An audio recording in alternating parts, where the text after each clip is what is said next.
ನಮ್ಮದೇ ವಯೋಮಾನ ಅದು 10-20 ವರ್ಷ ಆಚೆ ಇರ್ಬೋದು ಅಂತ ಒಂದು ಒಳ್ಳೆ ಗ್ರೇಟ್ ಅಂದ್ರೆ ಸಂಗೀತ ಅವರು ನಿರ್ದೇಶಕರು, ಹಿನ್ನೆಲೆ ಗಾಯಕರು, ಅದಾದ ಮೇಲೆ ಗೀತ ರಚನೆಕಾರರಲ್ಲಿ ಆಕ್ಟಿಂಗ್ ಕೂಡ ಮಾಡಿದ್ದಾರೆ, ಅಭಿನಯ ಕೂಡ ಮಾಡಿದ್ದಾರೆ.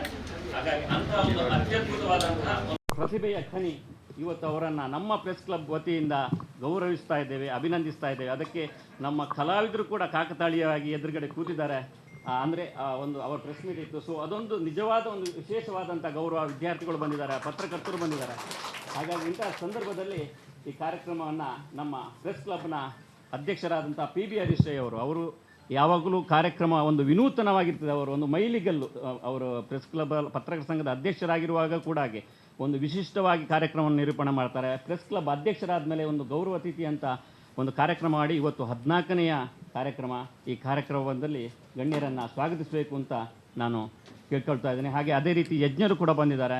ಅವರನ್ನು ಕೂಡ ಈ ಕಾರ್ಯಕ್ರಮ ನಮ್ಮ ಪತ್ರಕರ್ತರ ಛಾಯಾಗ್ರಾಹಕರ ಸಾಲಿನಲ್ಲಿ ಅತ್ಯಂತ ಅಗ್ರ ಪಂಕ್ತಿಯಲ್ಲಿ ಬರುವಂಥ ಹೆಸರು.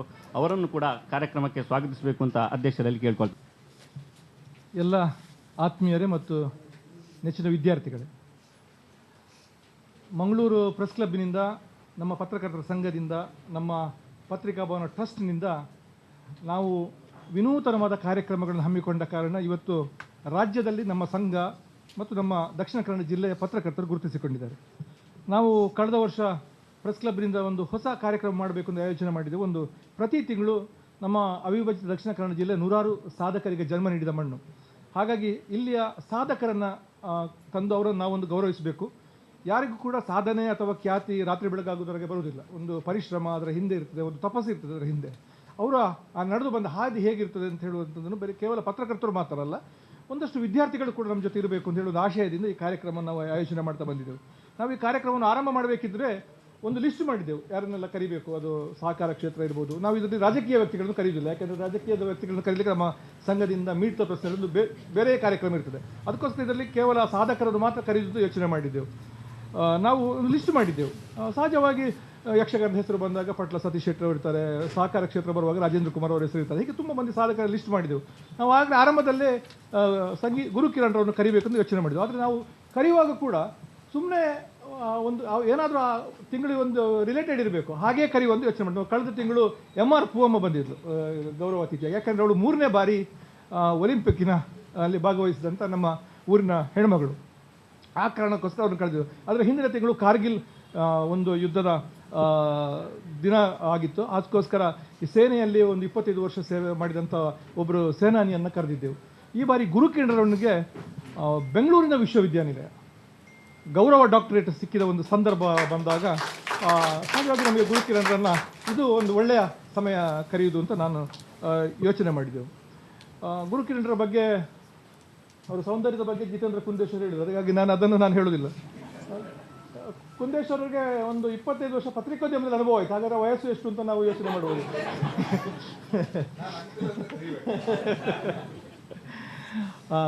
ಗುರು ಕಿರಣರವರು ಒಂದು ಅವರ ಸಾಧನೆಗಿಂತಲೂ ಮಂಗಳೂರಿನವರು ಅಂತ ಹೇಳೋದಂಥದ್ದು ನಮಗೊಂದು ಖುಷಿ. ಮಂಗಳೂರಿನ ಸರ್ಕಾರಿ ಕಾಲೇಜು, ನಾವು ಕೂಡ ಇಲ್ಲ ಅದೇ ಕಾಲೇಜಿನಲ್ಲಿ ಕಲಿತವ್ರು. ಇವತ್ತು ದೇವದಾಸ್ ಕಾಪಿಕಾಡ್ರ್ ಅಂತ ಒಂದು ಪ್ರತಿಭೆ, ರಾಜಕೀಯಕ್ಕೆ ರಮನಾಥ್ ರೈ ಅಂತ ಒಂದು ನಾಯಕರು, ರಾಜ್ಯಕ್ಕೆ ಮುಖ್ಯಮಂತ್ರಿ ವೀರಪ್ಪ ಮೊಯ್ಲಿಯವರಂತರು, ಇವರೆಲ್ಲ ಮಂಗಳೂರಿನ ಸರ್ಕಾರಿ ಕಾಲೇಜಿನ ಮೂಲಕ ಬಂದಂಥ ಪ್ರತಿಭೆಗಳು. ಎಟ್ಲ ಒಳ್ಸುಂಟ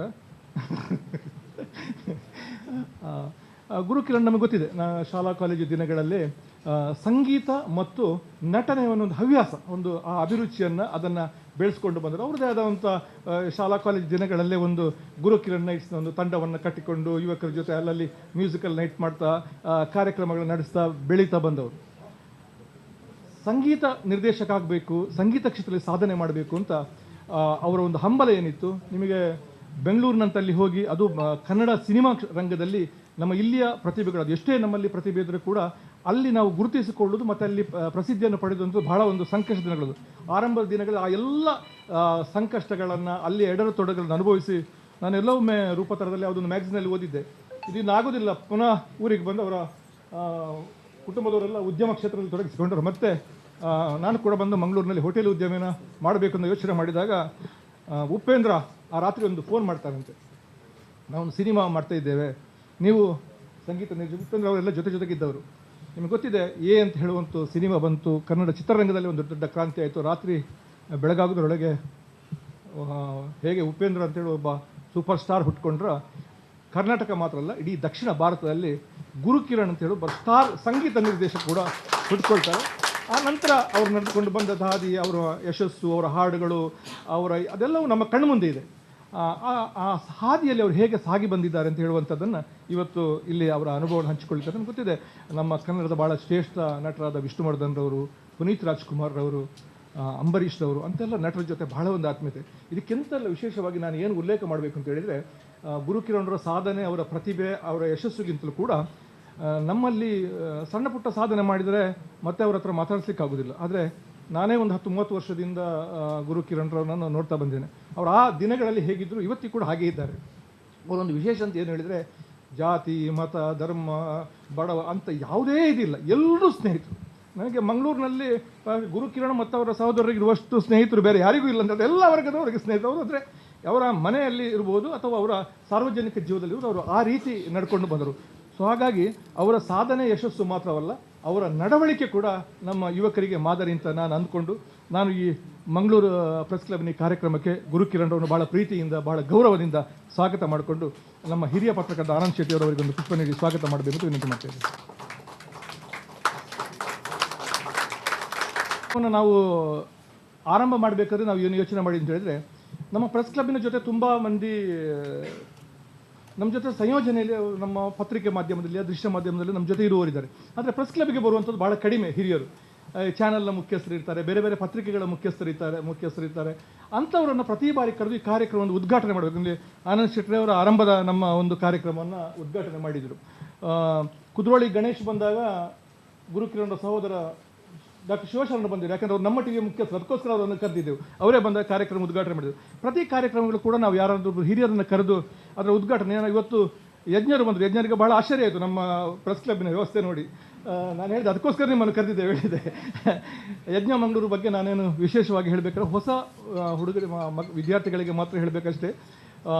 ಕರಾವಳಿಯಲ್ಲಿ ಛಾಯಾಗ್ರಹ ಮತ್ತು ಅದರಲ್ಲೂ ಪತ್ರಿಕೆಯ ಫೋಟೋಗಳಲ್ಲಿ ಬರುವಾಗ ಅದರಲ್ಲಿ ಮುಂಚೂಣಿ ಹೆಸರು ಬರೋದು ಯಜ್ಞ ಮಂಗಳೂರು. ನಾವೆಲ್ಲ ಶಾಲಾ ದಿನಗಳಲ್ಲಿ, ಕಾಲೇಜ್ ದಿನಗಳಲ್ಲಿ, ಪತ್ರಿಕೋದ್ಯಮ ಬರುವ ದಿನಗಳಲ್ಲಿ ಅದು ಉದಯವಾಣಿ ಮತ್ತು ತುಷಾರದಲ್ಲಿ ನಮಗೆ ವರದಿ ಮನೋಹರ್ ಪ್ರಸಾದ್, ಚಿತ್ರ ಯಜ್ಞ ಮಂಗಳೂರು, ಕೀರ್ತಿ ಮಂಗಳೂರು, ಅನ್ನು ಮಂಗಳೂರಲ್ಲಿ ಭಾಳ ಹಳೆಯ ಹೆಸರುಗಳು ಆ ಪತ್ರಿಕೆಯಲ್ಲಿ. ಫೋಟೋಗ್ರಾಫಿಯಲ್ಲಿ ಯಜ್ಞರ ಫೋಟೋಗ್ರಾಫಿ ಹೇಗೆ ಅಂತ ಹೇಳಿದರೆ, ನಮ್ಮಲ್ಲಿ ಕೂಡ ಈಗ ಯಾರಾದರೂ ಒಂದು ಹಿರಿಯರ ಅಥವಾ ಕೆಲವು ನಮ್ಮ ಫೋಟೋಗ್ರಾಫರ್ ಏನಾದರೂ ಒಂದು ಫೋಟೋ ತೋರಿಸಿದ್ರೆ ಒಂದು ಯಜ್ಞರದೆತ್ತಿನ ಫೋಟೋ ಅಂತ, ಅದು ಬೇರೆ. ಉಳಿದ ಈಗೆಲ್ಲ ಎಲ್ಲರೂ ಫೋಟೋಗ್ರಾಫಿ, ಈಗ ಮೊಬೈಲ್ ಬಂದ ಎಲ್ಲರೂ. ಆದರೆ ಯಜ್ಞರು ತೆಗೆದ ಫೋಟೋ ಅದೊಂದು ಬೇರೆ ರೀತಿ. ಅದು ಧರ್ಮಸ್ಥಳದ ಮಹಾಮಸ್ತಕಾಭಿಷೇಕ ಆಗ್ಬೋದು, ಗೋಮಟೇಶ್ವರನನ್ನು ಅಲ್ಲಿಂದ ಧರ್ಮಸ್ಥಳಕ್ಕೆ ತಂದ ಸ್ಮರಣೀಯ ಚಿತ್ರಗಳು. ನಾನು ವೈಯಕ್ತಿಕವಾಗಿ ಅವರಿಗೆ ಯಾಕೆ ಒಂದು ಕೃತಜ್ಞತೆ ಹೇಳಬೇಕು ಅಂತ ಹೇಳಿದರೆ, ನಾನು ರಾಜನೋಟದೊಂದು ಅವಿಭಜಿತ ದಕ್ಷಿಣ ಕನ್ನಡ ಜಿಲ್ಲೆ ಒಂದು ರಾಜಕೀಯ ಚುನಾವಣೆಯ ಫಲಿತಾಂಶಗಳ ಒಂದು ಇತಿಹಾಸದ ಪುಸ್ತಕವನ್ನು ದಾಖಲು ಮಾಡಬೇಕಾದ್ರೆ ನಾನು ಯಜ್ಞರಿಗೆ ವಿನಂತಿ ಮಾಡಿಕೊಂಡು, ನನ್ನಲ್ಲಿ ರಾಜಕೀಯಕ್ಕೆ ಸಂಬಂಧಪಟ್ಟ ಹಳೆಯ ಫೋಟೋಗಳಿದ್ರೆ ನನಗೆ ಬೇಕು, ನಾನು ಅದನ್ನು ನನ್ನ ಪುಸ್ತಕಕ್ಕೆ ಬಳಸ್ಕೊಳ್ತೇನೆ. ಯಜ್ಞರು ಬಹಳ ಪ್ರೀತಿಯಿಂದ ವಾಜಪೇಯಿ ಅವರು ಬಂದದ್ದು, ಶ್ರೀಮತಿ ಇಂದಿರಾ ಗಾಂಧಿ ಅವರು ಬಂದದ್ದು, ಚಿಕ್ಕಮಗಳೂರಿನ ಚುನಾವಣೆಯ ಸಂದರ್ಭದ ಬಹಳ ಅಮೂಲ್ಯ ಫೋಟೋಗಳನ್ನು, ರಾಜೀವ್ ಗಾಂಧಿ ಅವರು ಬಂದದ್ದು, PV ನರಸಿಂಹರು ಅವರು ಭೇಟಿ ನೀಡಿದ್ದು, ಯಾರ ಹತ್ರ ಅಂತಹ ದಾಖಲೆಗಳಿಲ್ಲ. ಭಾಳ ಒಳ್ಳೆಯ ಬ್ಲ್ಯಾಕ್ ಆ್ಯಂಡ್ ವೈಟ್ ಫೋಟೋಗಳನ್ನು ನನ್ನ ಆ ಪುಸ್ತಕಕ್ಕೆ ಅವರು ಒಂದು ಕೊಡುಗೆಯಾಗಿ ನನಗೆ ಕೊಟ್ಟಿದ್ದರು. ಇವತ್ತು ಯಜ್ಞರು ನಮ್ಮ ಜೊತೆ ಇದ್ದಾರೆ. ನಾನು ಯಜ್ಞರನ್ನು ಕೂಡ ಬಹಳ ಗೌರವದಿಂದ ಸ್ವಾಗತ ಮಾಡಿಕೊಂಡು, ನಮ್ಮ ಪತ್ರಕರ್ತರ ಸಂಘದ ಮಾಜಿ ಅಧ್ಯಕ್ಷರು ಮತ್ತು ವಿಜಯ ಕರ್ನಾಟಕದ ಇಲ್ಲಿನ ಬ್ಯೂರೋ ಮುಖ್ಯಸ್ಥರಾದ ರವೀಂದ್ರ ಶೆಟ್ಟಿ ಅವರು,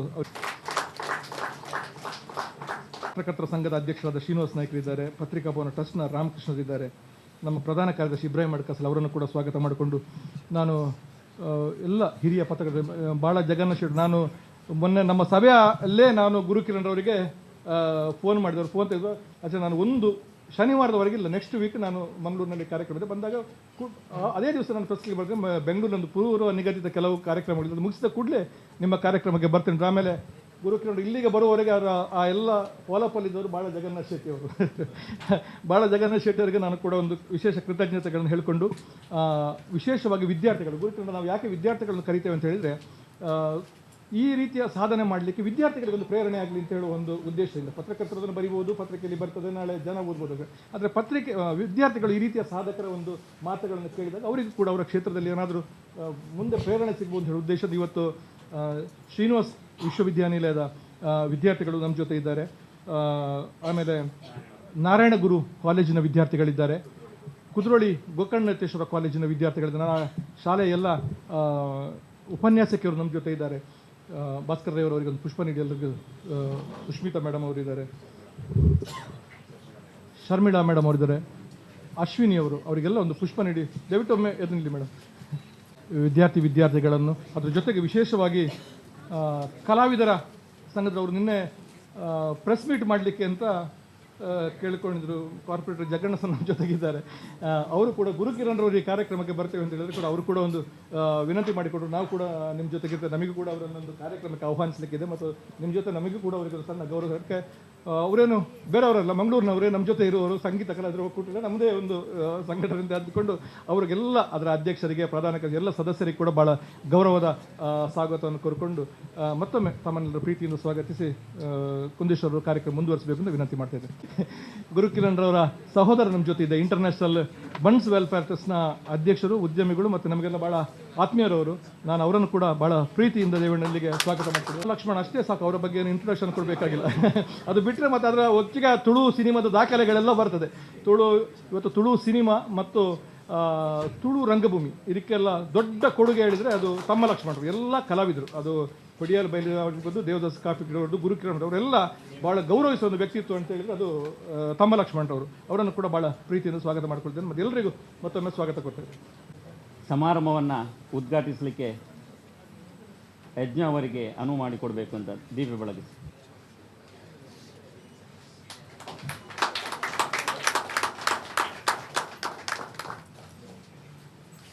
ಭಾಷಣ ಯಜ್ಞ ಅವರು, ನಾವು ಒಂದು ಯಕ್ಷಗಾನದ ಮಾತುಗಳಲ್ಲಿ ಹೇಳುವುದಾದರೆ ಅವರು ದಕ್ಷರು ಹೌದು, ಈ ಫೋಟೋಗ್ರಫಿ ಕ್ಷೇತ್ರದಲ್ಲಿ ಯಜ್ಞವನ್ನೇ ಮಾಡಿದವರು. ಹಾಗಾಗಿ ಅವರನ್ನು ದಕ್ಷ ಯಜ್ಞ ಅಂತ ನಾವು ಕರಿತೇನೆ ಯಕ್ಷಗಾನದ ಭಾಷೆಯಲ್ಲಿ. ಬಟ್ ಅಂಥ ದಕ್ಷರ ಒಂದು ಅವರ ಹಿತನುಡಿಗಳನ್ನು ಕೇಳಬೇಕು ಅಂತ ಕೇಳಲಿಕ್ಕೆ ಅವಕಾಶ ಮಾಡಿಕೊಡ್ಬೇಕು.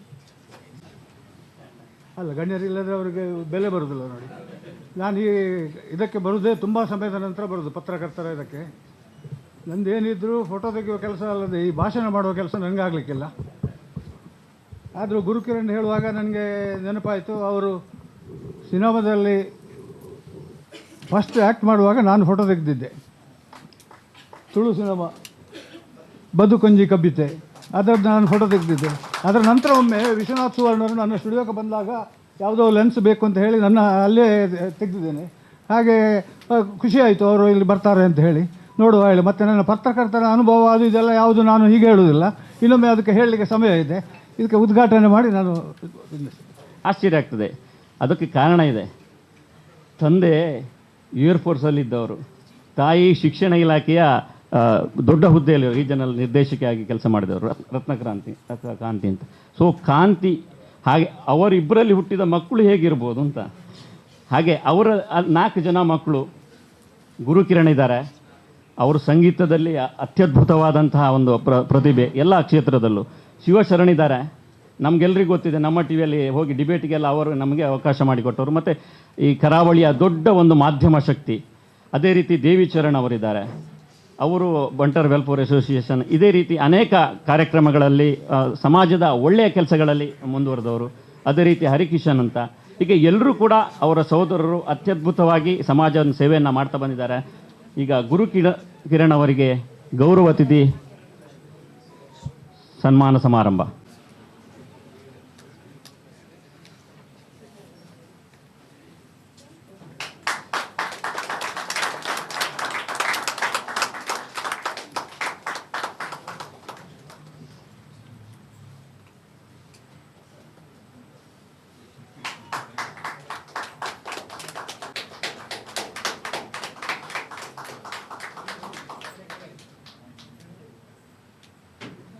ಜೋಗಿ ಈ ಪಿಕ್ಚರ್, ಈ ಸಿನಿಮಾ ಯಾರಿಗೆ ತಾನೇ ಗೊತ್ತಿಲ್ಲ. ಅಂತಹ ಒಂದು ಶ್ರೇಷ್ಠ ಸಂಗೀತ ನಿರ್ದೇಶಕರಿಗೆ ನಮ್ಮ ಕರಾವಳಿಯ ಸಂಗೀತ ಅಧ್ಯಕ್ಷರು ಮತ್ತು ಪ್ರಧಾನ ಕಾರ್ಯದರ್ಶಿಯವರು ಸನ್ಮಾನವನ್ನು ಮಾಡಲಿಕ್ಕೆ ಬರ್ತಾ ಇದ್ದಾರೆ.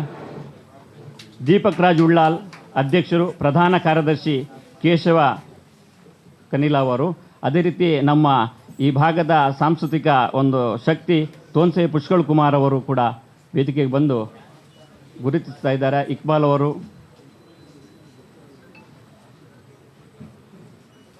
ಕರಾವಳಿ ಸಂಗೀತ ಕಲಾವಿದರ ಒಕ್ಕೂಟದಿಂದ ಗೌರವ, ನಮ್ಮ ಕಾರ್ಪೊರೇಟರ್ ಜಗದೀಶ್ ಅವರು ಕೂಡ ಇದ್ದಾರೆ, ಅವರು ಕೂಡ ಸಂಗೀತ ಕಲಾವಿದರು.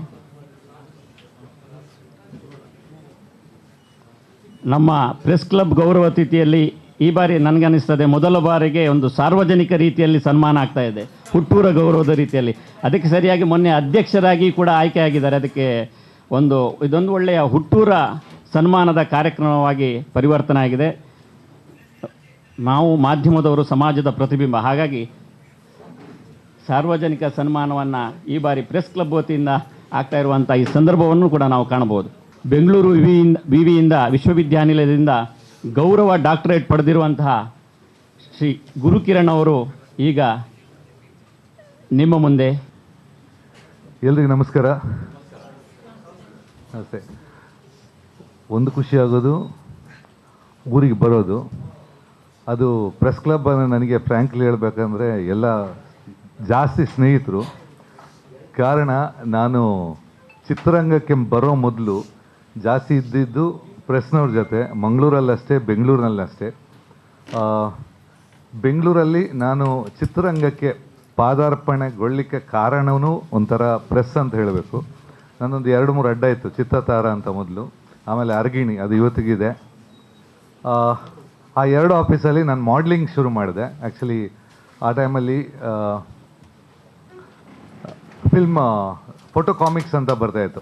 ಅಂದರೆ ಈ ಸುಧಾದಲ್ಲಿ ಮುಂಚೆ ಮಧ್ಯ ಪೇಜು ಚಿತ್ರ ಬದಲು ಫೋಟೋ ಮಾಡೋದು ಸ್ಟಾರ್ಟ್ ಮಾಡಿದ್ರು. ಆ ಟೈಮಲ್ಲಿ ನಾನು, ಸುನೀಲ್, ನಮ್ಮ ಆ್ಯಕ್ಟರ್ ಸುನೀಲ್ ಇವತ್ತಿಲ್ಲ ನಮ್ಮ ಜೊತೆ, ಅವರು, ಮತ್ತು ತಾರಾ, ಐ ಥಿಂಕ್ ದ ಫಸ್ಟು ನಾವೊಂದು ಫೋಟೋ ಕಾಮಿಕ್ಸ್ ಮಾಡಿದ್ವಿ ಜೊತೆಗೆ.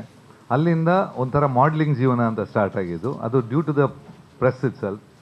ನಂತರ ನನಗೆ ಇನಿಷಿಯಲಿ ಸಪೋರ್ಟ್ ಹೇಳಬೇಕಂದ್ರೆ ಈಗೇನು ಹೇಳಬೇಕು, ದಟ್ ಈಸ್ ದ ಪ್ರೆಸ್.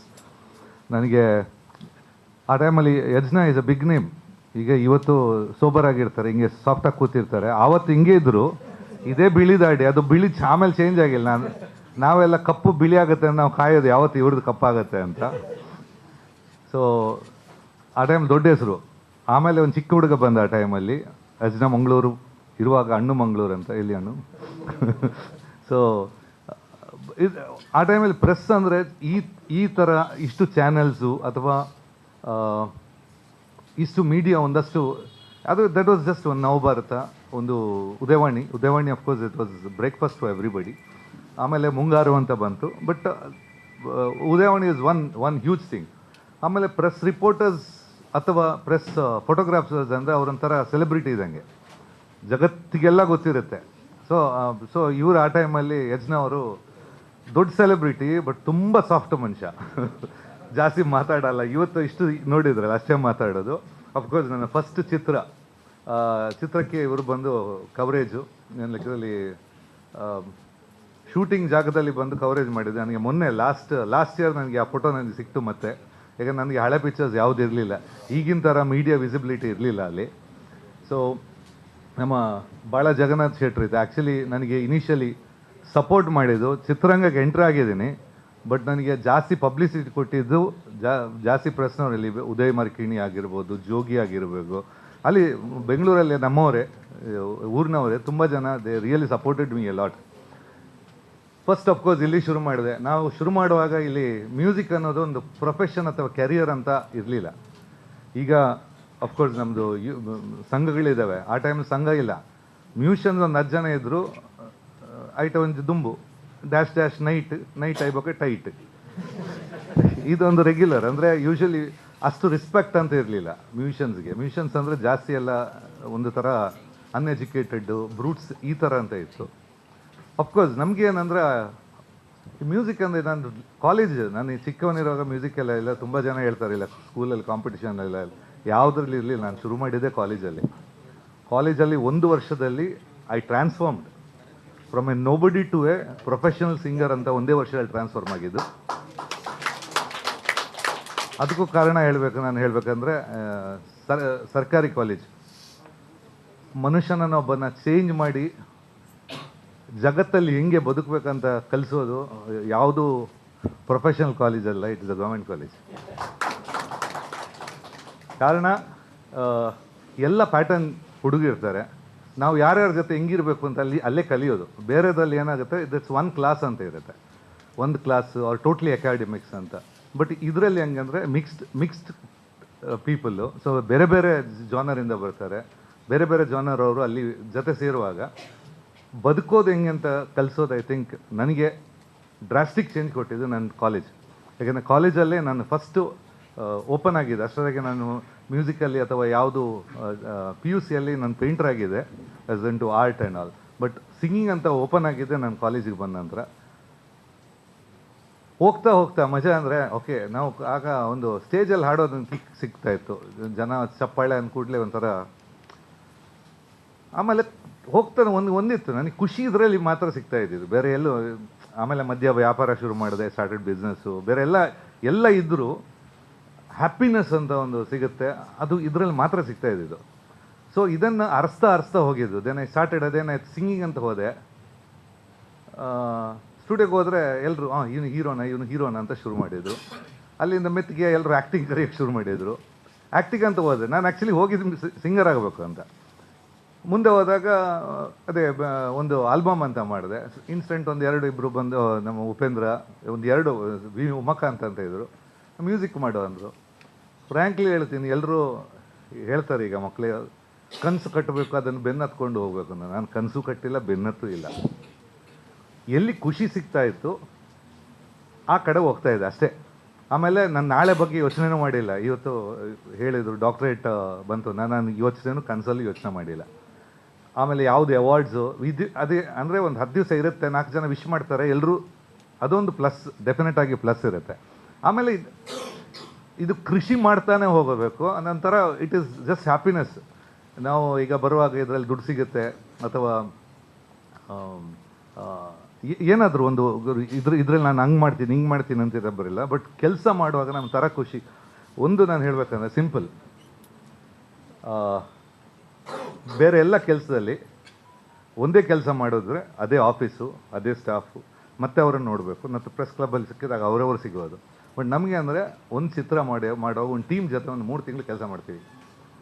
ಒಬ್ಬೊಬ್ಬರು, ಒಬ್ಬ director, camera, we have a discussion, writers ಆಗಲಿ, ಹೀರೋ ಆಗಲಿ. 3 ತಿಂಗಳು ಬಿಟ್ಟರೆ ನಾನು ಅದನ್ನು ಬಿಟ್ಟು ಹೊಸತ್ತು ಇನ್ನೊಂದು ಟೀಮು. ಸೊ ಪ್ರತಿಯೊಂದರಲ್ಲಿ ನಾವು ಕಲಿಯೋದು ತುಂಬ ಇರುತ್ತೆ. ಇಟ್ಸ್ ನಾಟ್ ನಾವು ಹೇಳೋದಂತಲ್ಲ, ಬಟ್ ಕಲಿಯೋದು ತುಂಬ ಇರುತ್ತೆ. ಸೊ ಪ್ರತಿ ಸಲ ವಿ ಬಿಕಮ್ ನ್ಯೂ. ಒಂದು ಚಿಕ್ಕ ನಿರ್ದೇಶಕ ಬರ್ತಾನೆ, ಯಂಗ್ ಒನ್, ಆ ಒಂದು ಐಡಿಯಾ ಬೇರೆ ಇರುತ್ತೆ. ವೆನ್ ವಿ ಕನ್ವೆ ಟೋಟಲ್ ನಾವೇ ಚೇಂಜ್ ಆಗ್ತಾ ಇರ್ತೀವಿ ಪ್ರತಿ ಸಲ. So one of the best professions. ನಾನು ಅಂದ್ಕೊಂಡು ಇಲ್ಲ, ನಾವೀಗ ಚಿಕ್ಕವನಿರುವಾಗ ಒಂದು ಥಿಯೇಟ್ರಿಗೆ ಹೋಗಿ, ಈಗ ಸಿಸ್ಟಮ್ ಇಲ್ಲ.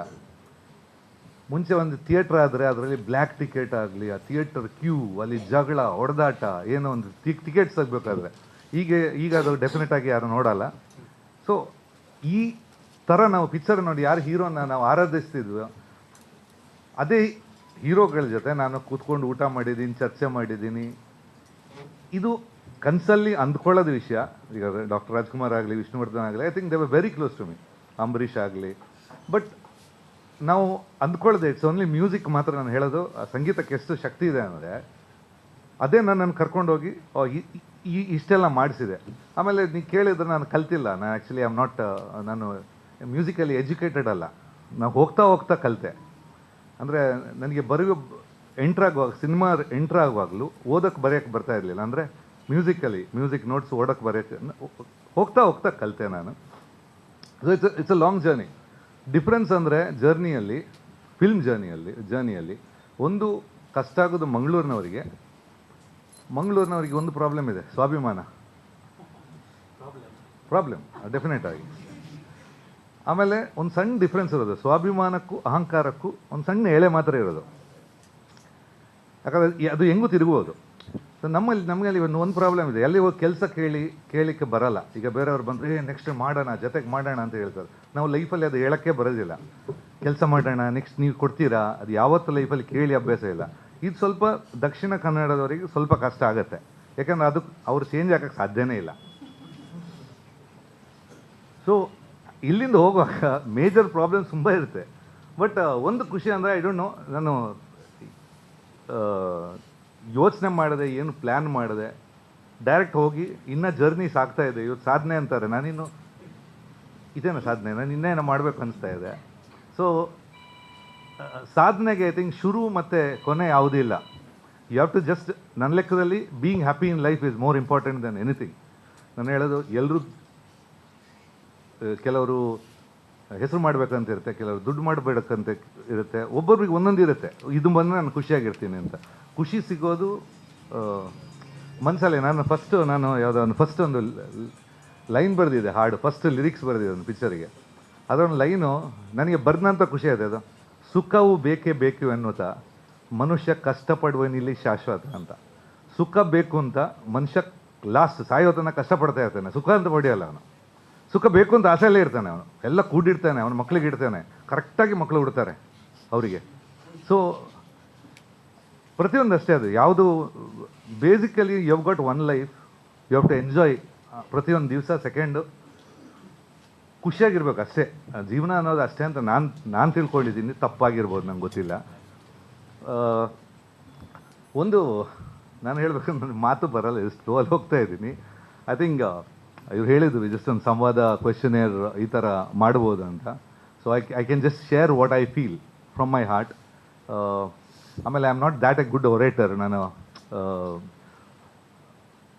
ಮಾತಾಡಿ ಇಂಪ್ರೆಸ್ ಮಾಡೋಕ್ಕಾಗಲ್ಲ ನನ್ನ ಕೈಯಲ್ಲಿ. ಸೊ ಒಂದು ಖುಷಿ ಅಂದರೆ, ಈಗ ಇಲ್ಲೂ ಇರ್ತಾರೆ ಕೆಲವರು, ಅಂದರೆ ಅವರ ಜರ್ನಿ ಮ್ಯೂಸಿಕ್ ಪ್ಯಾಷನ್ ಇದ್ದರೆ ಅದನ್ನೇ ಪ್ರೊಫೆಷನ್ ಮಾಡ್ಕೊಂಡು ಹೋಗೋದು. It's A very tough job. ನಿಮಗೆ ಈಗ ಕಾಪಿ ಮಾಡೋರಿಗೆ ಸೀಟ್ ಇಟ್ಕೊಂಡಿರ್ತಾರೆ, ಅವ್ರು ಅರ್ಧ ಕಲ್ತ್ರೆ ಅವ್ರು ನಮ್ಗೆ ಸೀಟ್ ಎತ್ತಕ್ಕಾಗಲ್ಲ, ಧೈರ್ಯ ಬರಲ್ಲ, ಏನೋ ಬರೀತಾ ಹೋಗ್ತಾರೆ. ಏನು ಗೊತ್ತಿಲ್ಲದಿದ್ರೆ ಸೀಟ್ ಎತ್ತಲೇಬೇಕು, ಅವ್ನು ಹೆಂಗಾದ್ರೂ ಮಾಡಿ ಸೀಟ್ ಹಾಕ್ತಾನೆ. ಸೊ ಯಾವತ್ತು ಮ್ಯೂಸಿಕ್ ಪ್ರೊಫೆಷನಲ್ಲಿ ಇದನ್ನು ಪೆಂಡಿಗೆ ಇಟ್ಕೊಂಡು ಇದರಲ್ಲಿ ಹೋಗ್ತೀನಿ ಅಂತ ಹೇಳಿದರೆ ಡೆಫಿನೆಟಾಗಿ ವರ್ಕ್ ಆಗಲ್ಲ. ಫುಲ್ಲು ಆಳಕ್ಕೆ ಇಳಿಬೇಕು, ನೀರಿಗೆ ಇಳಿಬೇಕು ಅದಕ್ಕೆ ಅದರಲ್ಲಿ. ಬಟ್ ಡೆಫಿನೆಟಾಗಿ ಕಲಾಭೂಮಿಯಲ್ಲಿ ಕಲಾದೇವತೆ ಕೆಲವರನ್ನು ಮಾತ್ರ ಆಯ್ಕೆ ಮಾಡ್ಕೋತಾಳೆ ಅಂತ. It is very competitive in any field, any art field. ನಾನು ಬರೀ ಸಂಗೀತ ಅಂತ ಹೇಳ್ತಾ ಇಲ್ಲ, any art field it is very competitive. But ನಾನು ಹೇಳಬೇಕಂದ್ರೆ ಅದರಲ್ಲಿ suppose you succeed, I think your success in life ಅಂತ. So I think will go for the questioner round. I think that's better. ನಾನು ಯಾವುದೋ ಮುದುಕನ ಥರ ಮಾತಾಡ್ತೀನಿ ಅನಿಸ್ತಾ ಇದೆ ಕೆಲವು.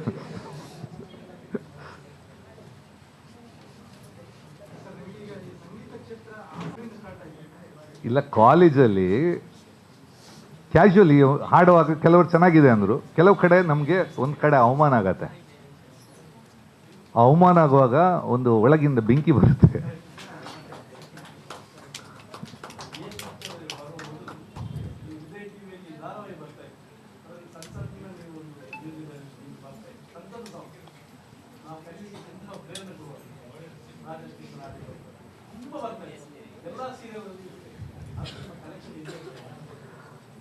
ಸ್ವಲ್ಪ ಕಲೆಕ್ಷನ್ ಇದೆ. ನಾನು ಯಾಕಂದರೆ ಬೇರೆಯವ್ರ ಈಗ ನಾನು ತಗೊಂಡು ಅವ್ರ ಹತ್ರ ನಾನು ಇಟ್ಕೊಂಡಿದ್ದೀನಿ. ನಿಜ ಹೇಳ್ಬೇಕಂದ್ರೆ ಸೀರಿಯಲ್ ಮಾಡಿದ ಲೆಕ್ಕ ಇಲ್ಲ ನನಗೆ. ನಾನು ಹಿಸ್ಟ್ರಿ ಅಂತ ಬರ್ದಿಲ್ಲ, ಇಷ್ಟು ಮಾಡಿದ್ದೀನಿ, ಇಷ್ಟು ಮಾಡಿದ್ದೀನಿ. ನಾನು ಹೋಗ್ತಾ ಒಂದೊಂದು ಸಿಗ್ತಾ ಇದೆ. ತುಂಬ ಇದನ್ನು ನೋಡಿ ನಾನು ಮಾಡಿದ್ಯಲ್ವ ಅಂತ ಅನ್ಸುತ್ತೆ. ಅದು ಬಿಟ್ಟರೆ ನಾನು ಅದೇ ಹೇಳೋದಲ್ಲ, ಕೆಲಸ ಮಾಡ್ತಾ ಹೋಗ್ತೀವಿ, ಅದನ್ನು ಇಟ್ಕೊಂಡು ನಾವು ಇದನ್ನು ರೆಕಾರ್ಡ್ ಅಂತ ಹೇಳಿ ಅಭ್ಯಾಸ ಇಲ್ಲ ನನಗೆ. ಕೆಲಸ ಮಾಡ್ಕೊಂಡು ಹೋಗ್ತಾ ಇದ್ವಿ. ಆ ಟೈಮಲ್ಲಿ ದುಡ್ಡು ಇರಲಿಲ್ಲ. ಬಟ್ ನಾನೇನು ಮಾಡ್ತಿದ್ದೆ, ಒಬ್ಬನೇ ಹೋಗ್ತಾ ಇದ್ದಿದ್ದು ಸ್ಟುಡಿಯೋಗೆ. ಒಬ್ಬನೇ ಹೋಗಿ ನಾವೇ ಬರೆದು ನಾವೇ ಹಾಡಿ ನಾನೇ ಎಲ್ಲ ಇನ್ಸ್ಟ್ರೂಮೆಂಟ್ ಒಬ್ಬನೇ ಪ್ಲೇ ಮಾಡಿ ಸ್ಟುಡಿಯೋದಿಂದ ಹೊರಗಡೆ ಬರ್ತಾಯಿದ್ದೆ. ಸೊ ಅದು ಎಷ್ಟು ಕೊಟ್ಟರು ನನಗೆ ವರ್ಕೌಟ್, ಅದು ಜೇಬಿಗೆ ಹಾಕೊಂಡು ಬರ್ತಾಯಿದ್ದೆ ನಾನು. ಇಲ್ಲ, ಅದು 13 ಎಪಿಸೋಡ್ಸ್ ನನಗೆ ಇನ್ನೂ ನೆನಪಿದೆ. 4-5 ಎಪಿಸೋಡ್ ಆವಾಗ ಜನ ಬೈ ಹಾರ್ಟ್ ಹಾಡ್ತಾ ಇದ್ದಾರೆ ಅದು ಸಾಂಗ್ನ. ಆಮೇಲೆ ಒಂದೇ ಚಾನಲ್ ಇತ್ತು, DD ಉದಯ ಬಂತ. ಆಮೇಲೆ ಈಗಿನ ಥರ ಒಂದಷ್ಟಿಲ್ಲ. It was more, I think more pure that time.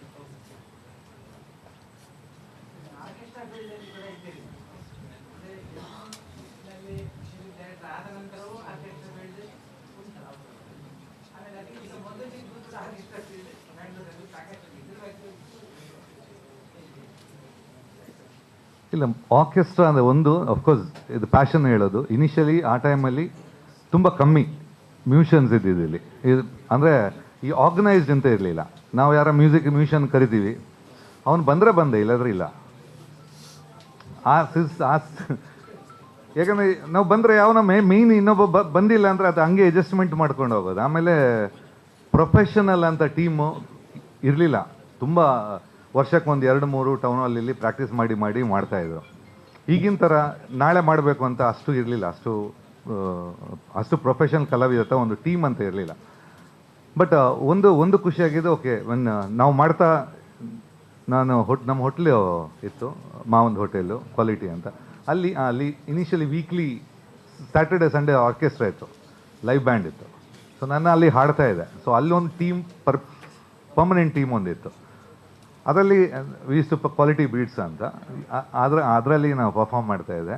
I think ನನಗೆ ಮೇಲೆ ಬರೋಕ್ಕೆ ಕಾರಣ ನನಗೆ, ಅಥವಾ ಮ್ಯೂಸಿಕನ್ನು ಪ್ರೊಫೆಷನಲ್ ಆಗಿ ತಗೊಂಡು ಬರೋಕ್ಕೆ ಕಾರಣ ನಮ್ಮ ಹೋಟ್ಲಲ್ಲಿ ಆರ್ಕೆಸ್ಟ್ರಾ ಇದ್ದಿದ್ದು. ಅಂದರೆ ಇಟ್ ವಾಸ್ ವೀಕ್ಲಿ ನಾನು ಹೋಗಿ ಹಾಡ್ತಾ ಇದ್ದೆ. ಆಮೇಲೆ ಡೈಲಿ ಶುರು ಆಯಿತು. ಸೊ ಅದು ಒಂದು ಕಾರಣ. ಆ್ಯಕ್ಚುಲಿ ನಾವು ಹೇಳ್ತೀವಿ ಬದುಕೊಂಡು ಡಿಸೈನ್ ಆಗಿರುತ್ತೆ, ನಮಗೂ ಗೊತ್ತಿಲ್ಲದೆ ಅದು ನಿಮ್ಮನ್ನು ಕರ್ಕೊಂಡು ಹೋಗ್ತಾ ಇರುತ್ತೆ, ನಾವು ಹೋಗ್ತಾ ಇರ್ತೀವಿ ಅಷ್ಟೇ. ಆಮೇಲೆ ಆರ್ಕೆಸ್ಟ್ರಾದಲ್ಲಿ 2ನೇ ಟೇಕ್ ಇಲ್ಲ. ನಾವು ಫಿಲ್ಮಲ್ಲಿ 25 ಸಲ ಹಾಡ್ತೀವಿ ಒಂದೇ ಸಾಂಗ್ನ. ಆರ್ಕೆಸ್ಟ್ರಾದಲ್ಲಿ ನೀವು ಚೆನ್ನಾಗಿದ್ರೆ ಅಲ್ಲೇ ಚಪ್ಪಾಳೆ, ಇಲ್ಲದೆ ಅಲ್ಲೇ ಟೊಮೆಟೊ.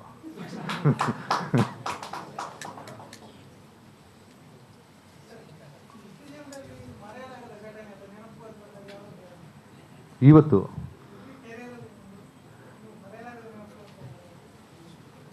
ಇಲ್ಲ, ತುಂಬ ಇದೆ. ಅಂದರೆ ಲೈಫಲ್ಲಿ ಟರ್ನಿಂಗ್ ಪಾಯಿಂಟ್ಸ್ ತುಂಬ ಇದೆ. ನನಗೆ ಮನೋಹರ್ ಅವರು ಒಮ್ಮೆ ಸ್ಟುಡಿಯೋಗೆ ಕರ್ಕೊಂಡೋಗಿ, ನಾನು ಸುಮ್ಮನೆ ಅವ್ರದ್ದು ಹೇಳಿದೆ, ಒಂದು ಸಣ್ಣ ಕೀಬೋರ್ಡ್ ಇತ್ತು, ಇದರಲ್ಲಿ ಪ್ರೋಗ್ರಾಮ್ ಮಾಡ್ಬೋದು ಅಥವಾ ಒಬ್ಬನೇ ಕೂತ್ಕೊಂಡು ಮಾಡ್ಬೋದು ಅಂತ ಯಾವತ್ತೂ ಹೇಳಿದೆ. ಸ್ಟುಡಿಯೋ ಕರ್ಕೊಂಡೋಗಿ ನನಗೆ ಸಾಂಗ್ ನೋಟ್ಸ್ ಕೊಟ್ಬಿಟ್ಟು ನೀವು ಪ್ರೋಗ್ರಾಮ್ ಮಾಡು ಅಂದರು. ಅದು ಲೈಫಲ್ಲಿ ತುಂಬ ಚಿಕ್ಕದದು, 10,000 ಯಾವುದಕ್ಕೆ ಚಿಕ್ಕ ಕೀಬೋರ್ಡು. ನಾನು ಆ್ಯಕ್ಚುಲಿ ಆ ದಿವಸ ಬೆವ್ತೋಗಿದೆ. ಬಟ್ ಮಾನ ಮರ್ಯಾದೆ ಎಲ್ಲರದ್ದು ಬೈತಾ ಇದ್ದಾರೆ ನನಗೆ ಅಂತ ಆ ದಿವಸ ಪ್ರೋಗ್ರಾಮ್ ಮಾಡಿದೆ. ಫಸ್ಟ್ ಟೈಮ್ ಅದು ಸಾಂಗ್ಸ್ ತುಂಬ ಚೆನ್ನಾಗಿ ಬಂತು. ಯಾವುದೋ TV ಸೀರಿಯಲ್ ಇದು.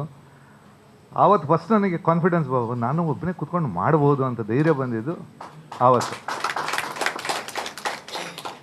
ಯಾಕೆಂದ್ರೆ ಮನೋಹರ್ ಅವರು ಯಾವತ್ತೂ ಹೇಳೋದು, ನೀನು ಹನುಮಂತನ ಥರ, ನಿನಗೆ ನಿನ್ನ ಸ್ಟ್ರೆಂತ್ ಗೊತ್ತಿಲ್ಲ ಅಂತ. ಸೊ ಆ್ಯಕ್ಚುಲಿ ನನಗಿಂತ ಧೈರ್ಯ ಇರ್ದಿದ್ದು, ನನ್ನ ಮೇಲೆ ಕಾನ್ಫಿಡೆನ್ಸ್ ಇದ್ದಿದ್ದು ಮನೋಹರಿಗೆ. ವಿ ಮನೋಹರು ನನಗೆ ಪರಿಚಯ ಪ್ರೆಸ್ಸಿಂದ. ವಿಟ್ಲ ಅವರು ಮುಂಗಾರಲ್ಲಿ ಇದ್ದರು. ಆಮೇಲೆ ಬೆಂಗಳೂರಲ್ಲಿ ಕಾರ್ಟೂನ್ ಬರಿತಾ ಇದ್ರು, ಅರಗಿಣಿ, ಅದೇ ಅಭಿಮಾನಿ ಪ್ರಕಾಶನ ಅಂತ ಒಂದು. ಸೊ ಅಲ್ಲಿ ಕಾರ್ಟೂನ್ ಬರಿತಾ ಇದ್ದರು. ಮಂಗಳೂರು ಅಂತ ನಾವು ಕ್ಲೋಸ್ ಆಗಿದ್ವಿ. ಸೊ ಇಬ್ಬರು ಆಮೇಲೆ ಸಂಗೀತ ಕ್ಷೇತ್ರಕ್ಕೆ ಬಂದ್ವಿ. ಇಬ್ಬರು ಇದರಲ್ಲಿ ಇರಲಿಲ್ಲ, ಮ್ಯೂಸಿಕ್ ಫೀಲ್ಡಲ್ಲಿ ಇರಲಿಲ್ಲ. ಚಾನ್ಸ್ ಹೌದು.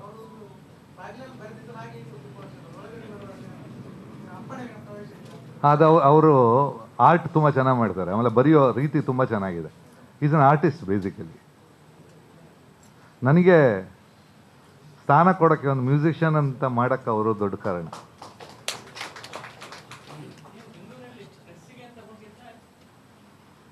ಅಲ್ಲ, ಕೆಲ್ಸಕ್ಕೆ ಹೋಗಿದ್ದಲ್ಲ. ನನಗೆ ವಿಶ್ವನಾಥ್ ಸುವರ್ಣ ತುಂಬ ಫ್ರೆಂಡು. ಸೊ ಅವ್ರನ್ನ ಭೇಟಿಯಾಗೋಕೆ ಹೋಗ್ತಾ ಇದ್ದಂಗೆ ಈ ಪ್ರಶ್ನೆ ಆಗ ಸುಬ್ರಹ್ಮಣ್ಯ ಆಗಲಿ, ಗಣೇಶ್ ಕಾಸರಗೋಡಲ್ಲಿ ಲೇಔಟು, ನಾಟ್ ಎ ರೈಟರ್ ಅಲ್ಲ, ಸುಬ್ರಹ್ಮಣ್ಯ ಅಂತ ಇದ್ರು. ಇದ್ರಲ್ಲಿ ಸೀನಿಯರ್, ಈಗ they are very senior journalist. ಇವರೆಲ್ಲ ಅಲ್ಲಿ ಸೇರ್ತಾ ಇದ್ರು. ಸೊ ಸಂಜೆ ಆಗುವಾಗ ನಾವೆಲ್ಲ ಜೊತೆ ಸೇರ್ತಾ ಇದ್ವಿ. ನಾನು ಆ್ಯಕ್ಚುಲಿ ಒಂದು ಲಿಕ್ಕರ್ ಕಂಪ್ನಿಗೆ ವರ್ಕ್ ಮಾಡ್ತಾ ಇದ್ದಾಗ. ಆಮೇಲೆ ಅಭಿಮಾನಿ ಪ್ರಕಾಶನ, ಇನ್ನೊಂದು ಪ್ರೆಸ್ಸು, ಅಲ್ಲಿ ಎಲ್ಲ ಇವರು ನಮ್ಮ ರವಿ ಬೆಳಗೆರೆನೂ ಅಲ್ಲಿದ್ದರು. Lot of press people, Balakrishna ಕಾಕತ್ಕರು. ಸೊ ಈವ್ನಿಂಗ್ ಆಗುವಾಗ ನಾವು ಎಲ್ಲ ಜೊತೆ ಫ್ರೆಂಡ್ಸ್ ಎಲ್ಲ ಜೊತೆ ಸೇರೋದು. And all press circle. ಆ ಟೈಮಲ್ಲಿ ನಾನು ಸಿನಿಮಾದಲ್ಲಿಲ್ಲ, ಸಿನಿಮಾಗೆ ನನಗೆ ಸಂಬಂಧ ಇಲ್ಲ. ಸ್ವಲ್ಪ ಅಲ್ಲೇ ಆಯಿತು. ಆಮೇಲೆ ಮಾಡ್ಲಿಂಗ್ ಅಂತ ಶುರು ಮಾಡಿದೆ.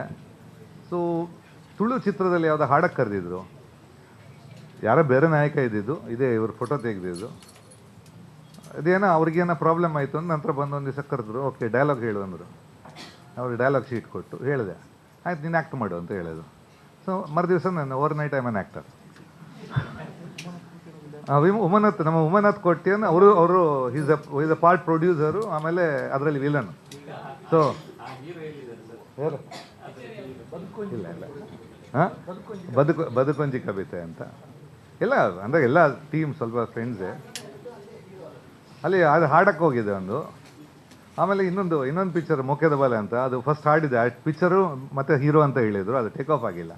ಆಮೇಲೆ ಅಫ್ಕೋರ್ಸ್ ಗೆಸ್ಟ್ ಪೇರೆಂಟ್ ಸತ್ಯವಲ್ಲುಂಡು ಅಂತ ಮಾಡಿದೆ. ಆಮೇಲೆ ರಾತ್ರಿ ಪಗೆಲ್ಲ ಅಂತ ಇನ್ನೊಂದು ತುಳು ಪಿಕ್ಚರು ಮಾಡಿದೆ. ಈಗ ಕಂಪೇರ್ ಮಾಡಿದ್ರೆ ನಾನು ತುಳು ಸೀನಿಯರ್ ಆ್ಯಕ್ಟ್ರು.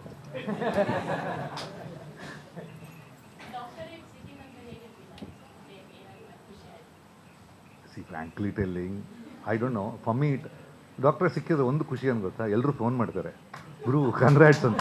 ಎಲ್ಲ ಟಚ್ ಇಲ್ದವ್ರು ಫೋನ್ ಮಾಡಿ ಮಾತಾಡೋವಂಥ ಡೆಫಿನೆಟಾಗಿ ಖುಷಿ ಆಗುತ್ತೆ. ಆಮೇಲೆ ಇನ್ನೊಂದು ನನ್ನ ತಾಯಿಗೆ ಯಾವತ್ತು ನಾನು ಡಾಕ್ಟ್ರ್ ಆಗಬೇಕು ಅಂತ ಸಿಕ್ಕಾಪಟ್ಟೆ ಕನಸು. ನಾನು ಆ್ಯಕ್ಚುಲಿ PUC ಸೈನ್ಸು, ನನಗೆ ಇಂಜಿನಿಯರಿಂಗ್ ಸೀಟ್ ಸಿಕ್ತು. ಡಾಕ್ಟ್ರಿಗೆ ಆ ವರ್ಷ ಸ್ವಲ್ಪ ಲೇಟ್ ಆಗಿದ್ದನ್ನು ನಾನು ಸತ್ಯಸಾಯಿ ಇನ್ಸ್ಟಿಟ್ಯೂಟಲ್ಲಿ PUC ಮಾಡಿದ್ದು ಬೆಂಗಳೂರಲ್ಲಿ. Sathya Sai college medical next year start ಆಗುತ್ತೆ ಅಂತ ಬಂದಿದ್ದಕ್ಕೆ 1 ವರ್ಷ ವೆಯ್ಟ್ ಮಾಡು, ಆ ಕಾಲೇಜಲ್ಲಿ ಹೊಸ ಕಾಲೇಜಲ್ಲಿ ಸೇರೋ, ಅದು ಸ್ವಲ್ಪ ದೊಡ್ಡದಾಗಿ ಜೋರಾಗಿ ಮಾಡ್ತಾರೆ ಅಂತ ಹೇಳಿ 1 ವರ್ಷ ಸ್ಟಾಪ್ ಗ್ಯಾಪ್ ಅಂತ ನಾನು ಗೌರ್ಮೆಂಟ್ ಕಾಲೇಜಿಗೆ ಬಂದಿರೋದು. ಆ 1 ವರ್ಷ ನಾನು ಟೋಟಲ್ ಚೇಂಜ್ ಮಾಡಿ, ಆ್ಯಕ್ಚುಲಿ ಸಂಗೀತದ ಹುಚ್ಚು, ಮ್ಯೂಸಿಕ್ ಹುಚ್ಚಿದೆಯಲ್ಲ, ಇದು ಕಂಟಿನ್ಯೂ ಮಾಡೋಕ್ಕೆ ಬಿಟ್ಟೇ ಇಲ್ಲ. ಮಜಾ ಅಂದರೆ ಅದೇ ಮ್ಯೂಸಿಕ್ ಹುಚ್ಚಿ ಇವತ್ತು ಡಾಕ್ಟ್ರೇಟ್ ಪಡ್ತು ಅಲ್ಲ, ಅದು ಉಲ್ಟಾ. ಯಾವುದಾ ಗೊತ್ತು, ಮೈ ಮಮ್ಮಿ ವಾಸ್ ಹ್ಯಾಪಿಯೆಸ್ಟ್. ಯಾಕೆಂದರೆ ಅವರು ಯಾವಾಗಲೂ ಮೊನ್ನೆ ತನಕ ಹೇಳೋದು, ಯಾಕೆಂದರೆ ಏನಾಗುತ್ತೆ ಅಂದರೆ ಈಗ ಅಕಾಡೆಮಿಕ್ಸಿಂದ ಬಂದವರು ಅವರೆಲ್ಲ ಆ ಟೈಮಲ್ಲಿ ದೇ ಆರ್ ಡಬಲ್ ಗ್ರ್ಯಾಜುಯೇಟ್ಸು. ಆಮೇಲೆ ಶಿಕ್ಷಣ ಇಲಾಖೆಯಲ್ಲಿ ಬೆಂಗಳೂರಲ್ಲಿ, ಕರ್ನಾಟಕದಲ್ಲಿ 2nd ಪೋಸ್ಟಲ್ಲಿ ಇದ್ರು ಅವರು ಆ ಟೈಮಲ್ಲಿ. ಸೊ ಅವ್ರಿಗೇನೋ ಮಕ್ಕಳೇನೋ ಡಾಕ್ಟರ್ ಆಗಬೇಕು ಅಂತ. ನಾನು ಇನ್ನೊಬ್ಬ ತಮ್ಮನೇನು ಡಾಕ್ಟರ್ ಮಾಡಿದ್ರು, ಅವನು ಅಷ್ಟೇ ಡಾಕ್ಟರ್ ಮಾಡಿದ, ಆಮೇಲೆ ಈಗ ಚಾನಲ್ ನಡೆಸ್ತಾ ಇದ್ದಾರೆ ಅವನು. ಸೊ ಅದಕ್ಕೆ ಯಾವತ್ತು ನಮ್ಮದು ಮಕ್ಕಳದು ದೇ ಆರ್ ಮೇಡ್ ಸ್ಪೆಸಿಫಿಕ್. ಒಂದು ದೇವರು ಮಾಡುವಾಗ ಪ್ರತಿಯೊಬ್ಬರನಿಗೆ ಒಂದು ಕಲೆ ಕೊಟ್ಟಿರ್ತಾರೆ, ಯಾವುದಾದ್ರೂ ಒಂದು ಬಿಸ್ನೆಸ್ ಆಗಲಿ ಸ್ಪೋರ್ಟ್ಸ್ ಆಗಲಿ. ಬಟ್ ನಾವು ನಮ್ಮ ಪೇರೆಂಟ್ಸ್ ಏನು ಮಾಡ್ತಾರೆ ಅಂದರೆ ಅವ್ರ ಕನಸುಗಳಿರ್ತವೆ, ಅದಕ್ಕೆ ತಳ್ತಾರೆ. ಸೊ ಏನಾಗುತ್ತೆ ಅಂದರೆ ನಮ್ಮ ಹಳೆ ಗುರುಕುಲದಲ್ಲೆಲ್ಲ ಗುರುಗಳು ಡಿಸೈಡ್ ಮಾಡೋದು, ಇವನು ಯಾವುದಲ್ಲಿ ಚೆನ್ನಾಗಿದ್ದಾನೆ, ಇವನು ಬ್ರಾಹ್ಮಣ, ಇವನು ಕ್ಷತ್ರಿಯ, ಗುರುಗಳು ಡಿಸೈಡ್ ಮಾಡೋದು ಅವ್ರ IQ ನೋಡಿ, ಇವನು ಇದಕ್ಕೆ ಫಿಟ್ಟು ಅಂತ ಗುರುಗಳು. ಈಗ ಹಂಗಲ್ಲ, ನನ್ನ ಹತ್ರ ದುಡ್ಡಿದೆ, ನಾನು ಅವ್ನ ಮಗನನ್ನು ಡಾಕ್ಟರ್ ಮಾಡ್ತೀನಿ ಅಂತ, ಅವ್ನು ಏನು ಮಾಡೋಕ್ಕಾಗತ್ತೆ? ಸೊ ಬೇಸಿಕಲಿ ಅದೇ ಹೇಳೋದು, ಮಕ್ಕಳಿಗೆ they have to decide for themselves. ಅದೇನೋ ಇನ್ನೊಬ್ರು ಡಿಸೈಡ್ ಮಾಡೋಕ್ಕಿದ್ರೆ ಡೆಫಿನೆಟಾಗಿ ಹಾಳಾಗುತ್ತೆ, ಬಿಕಾಸ್ ಎವ್ರಿಬಡಿ. ನಾನು ಚಿಕ್ಕವನಿರುವಾಗ ಇಂಜಿನಿಯರ್ ಅಥವಾ ಡಾಕ್ಟ್ರು ಆಗದಿದ್ರೆ ಅವ್ನು ಮನುಷ್ಯನಲ್ಲ, ತಪ್ಪಿದ್ರೆ ಲಾಸ್ಟ್ ಲಾಯರ್, ಇಲ್ಲದ್ರೆ ಬೇರೆಯವ್ರ ಮನುಷ್ಯರೇ ಅಲ್ಲ ಅಂತ ಇತ್ತು. ಅವ್ರು ಐ ಥಿಂಕ್ ನಮ್ಮ ಕಮ್ಯುನಿಟಿಯಲ್ಲಿ ಹುಡುಗಿರು ಸಿಗ್ತಾ ಇರಲಿಲ್ಲ. ಸೊ ತುಂಬ ಜನ ಮದುವೆಗೋಸ್ಕರ ಡಾಕ್ಟರ್ ಮಾಡ್ತಾಯಿದ್ರು, ಸಾಲ ಮೂಲ ಮಾಡಿ.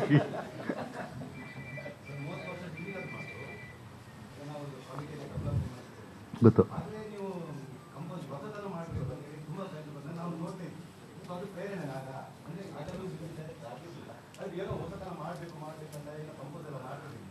ಈಗ ಅದು ಹೋಟ್ಲಿತ್ತು, ಹೋಟ್ಲಲ್ಲಿ ಹೆಂಗೆ ಅಂದರೆ ನಾನು ಹೇಳ್ತಾ ಇದ್ದೆ, ಮ್ಯೂಷಿಯನ್ಸ್ಗೆ ಡೆಡಿಕೇಶನ್ ಅಂತ ಇಲ್ಲ. ಈಗ ಟ್ಯಾಲೆಂಟ್ ಇದ್ದವ್ರಿಗೆ ಡಿಮ್ಯಾಂಡ್ ಜಾಸ್ತಿ ಇರುತ್ತೆ. ಸೊ ಅವರು ಟೈಮಿಗೆ ಬರಲ್ಲ. ಸೊ ಹೋಟ್ಲಲ್ಲಿ ನಮ್ಮಲ್ಲಿ ಏನಂದರೆ ಡ್ರಮ್ಮರ್ ಟೈಮಿಗೆ ಬಂದಿಲ್ವಾ, ಆ ದಿವಸ ನಾನೇ ಡ್ರಮ್ಮರು. ಗಿಟಾರ್ ಬಂದಿಲ್ವಾ, ನಾನು ಗಿಟಾರಿಸ್ಟು.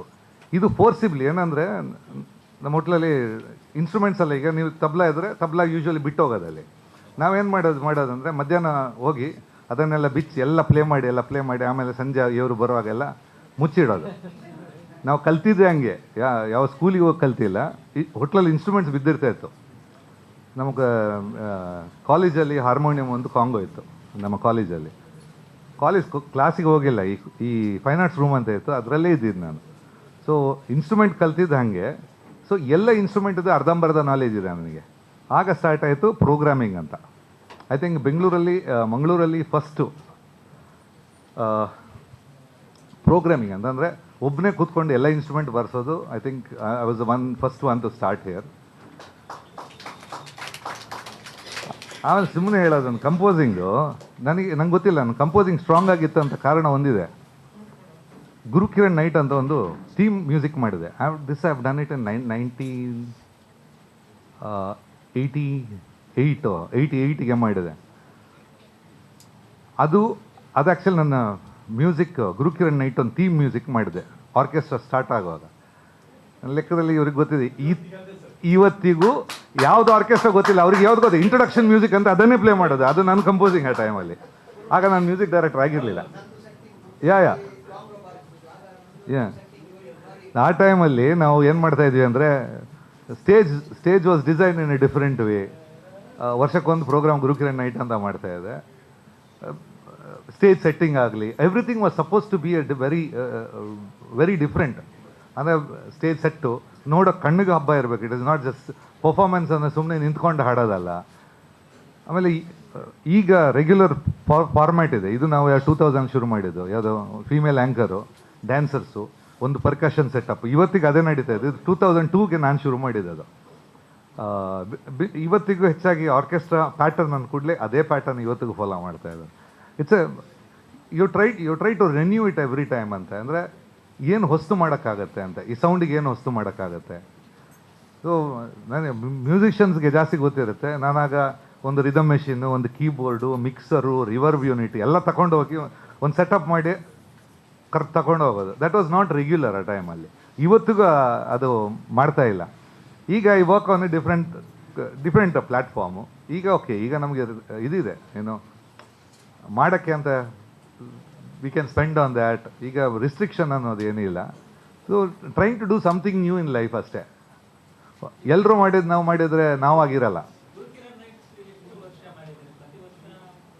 83ಗೆ ಫಸ್ಟು ಒಂದು, ಅದು ಹೌದು, ಒಂದು 93ಗೆ ಒಂದು ಮಾಡಿದೆ. ಎಲ್ಲ ಸುನಿಲ್ ಶೆಟ್ಟಿ ಸ್ಪೋರ್ಟ್ಸ್ ಪ್ರಮೋಟರ್ಸ್ ಒಂದು ಮಾಡಿದ್ದು. ಅಲ್ಲ, ಇಲ್ಲಿ ಮಂಗಳೂರಲ್ಲಿ ಇರುವಾಗ ಎವ್ರಿ ಇಯರ್ ಮಾಡ್ತಾ ಇದೆ, ಬಟ್ ಈಗ ಇಲ್ಲ. 1983 ನಂತರ 86 ಮಾಡಿದೆ. 86, 87, 88, 89, 90, 91, 92, 93 ಅಷ್ಟು.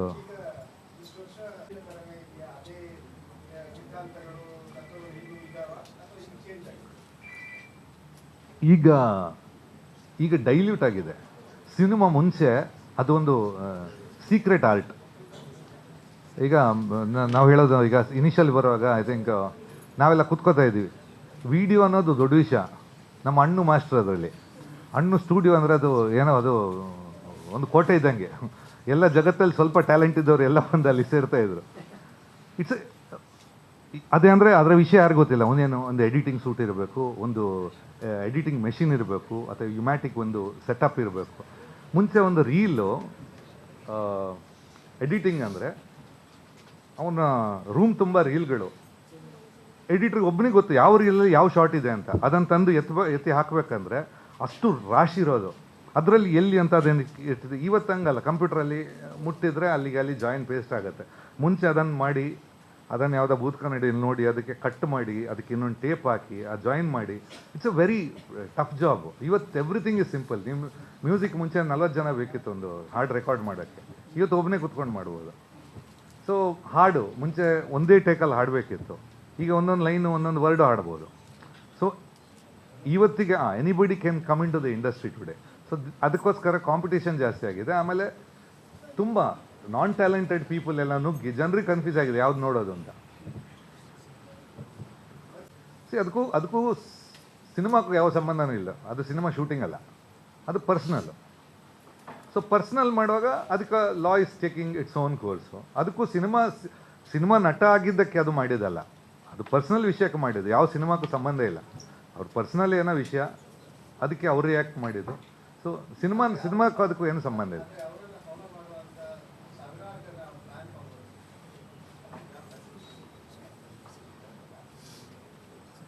ಇನ್ನು ಈಗ ಒಂದು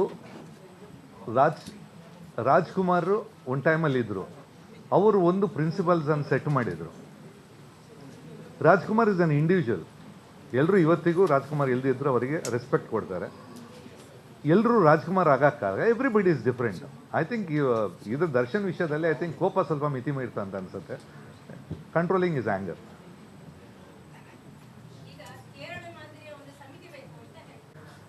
ಏನಾಗುತ್ತೆ ಅಂದರೆ, ನೀವು ಈಗ ಈ ಡೆಮೋಕ್ರಸಿಯಲ್ಲಿ ಸಿಕ್ಕಾಪಟ್ಟೆ ಒಂದು ಪ್ರಾಬ್ಲಮ್ ಇದೆ. ಎಲ್ಲರೂ ಎಲ್ಲರ ಬಗ್ಗೆ ಮಾತಾಡ್ತಾರೆ. ಇನ್ನೊಂದು ಹೇಳ್ತೀನಿ, ಅದು ಆಮೇಲೆ ಬರ್ತೀನಿ. ಓಕೆ, ಇಲ್ಲಿ ಏನಾಗುತ್ತೆ ಅಂದರೆ ಹುಡುಗಿಯರ ಶೋಷಣೆ ಅಂತ ಸ್ಟಾರ್ಟ್ ಆಗುತ್ತೆ. ಚಿತ್ರರಂಗದಲ್ಲಿ ಮಾತ್ರ ನಡೀತಾ ಇದೆಯಾ? ಕಾಲೇಜಲ್ಲಿ ನಡೀತಾ ಇಲ್ಲ? ಉದಾಹರಣೆ ಎಷ್ಟು ಬೇಕು ನಾನು ಹೇಳ್ತೀನಿ. ಪ್ರೆಸ್ ಫೀಲ್ಡಲ್ಲಿ ನಡೀತಾ ಇಲ್ಲ?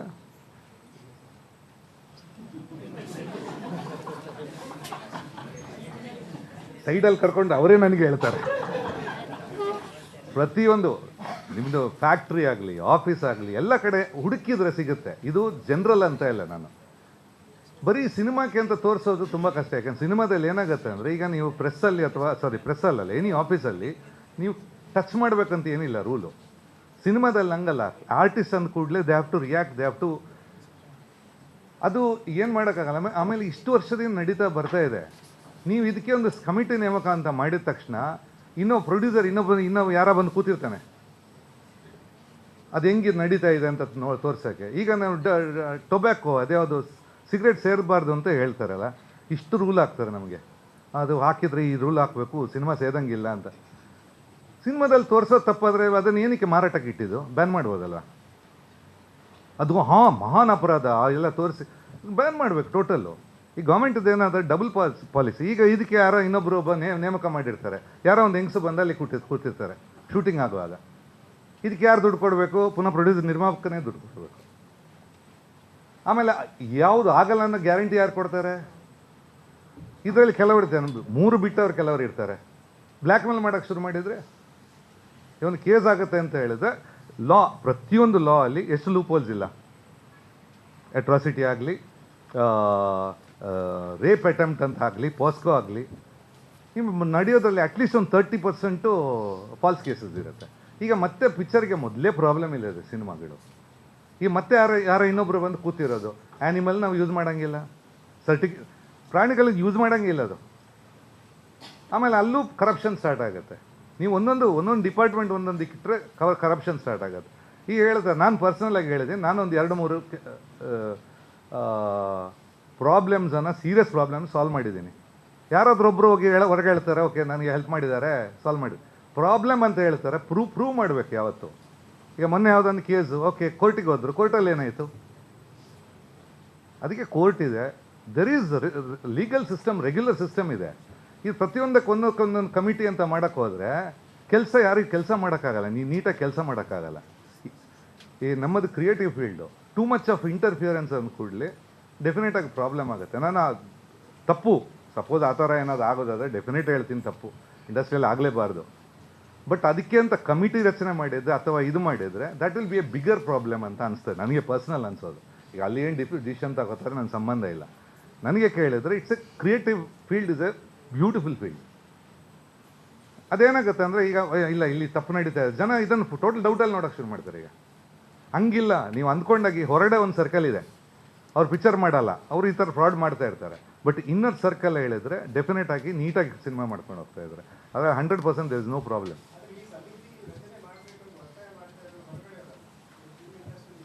ಇದ್ದವ್ರು ಕೆಲಸ ಇದ್ದವರಲ್ಲ. ಈಗ ನನಗೆ ಕೆಲಸ ಬೇಕು, ನಾನೊಂದು ಲೀಡರ್ ಆಗ್ತೀನಿ ಅಂತ ಬರುತ್ತೆ. ಮೊನ್ನೆ ಯಾರ ಹತ್ರ ಕೇಳಿದಾನೆ, ಯಾವುದಕ್ಕೆ? ಪಬ್ಲಿಸಿಟಿ ಅಂತಾರೆ.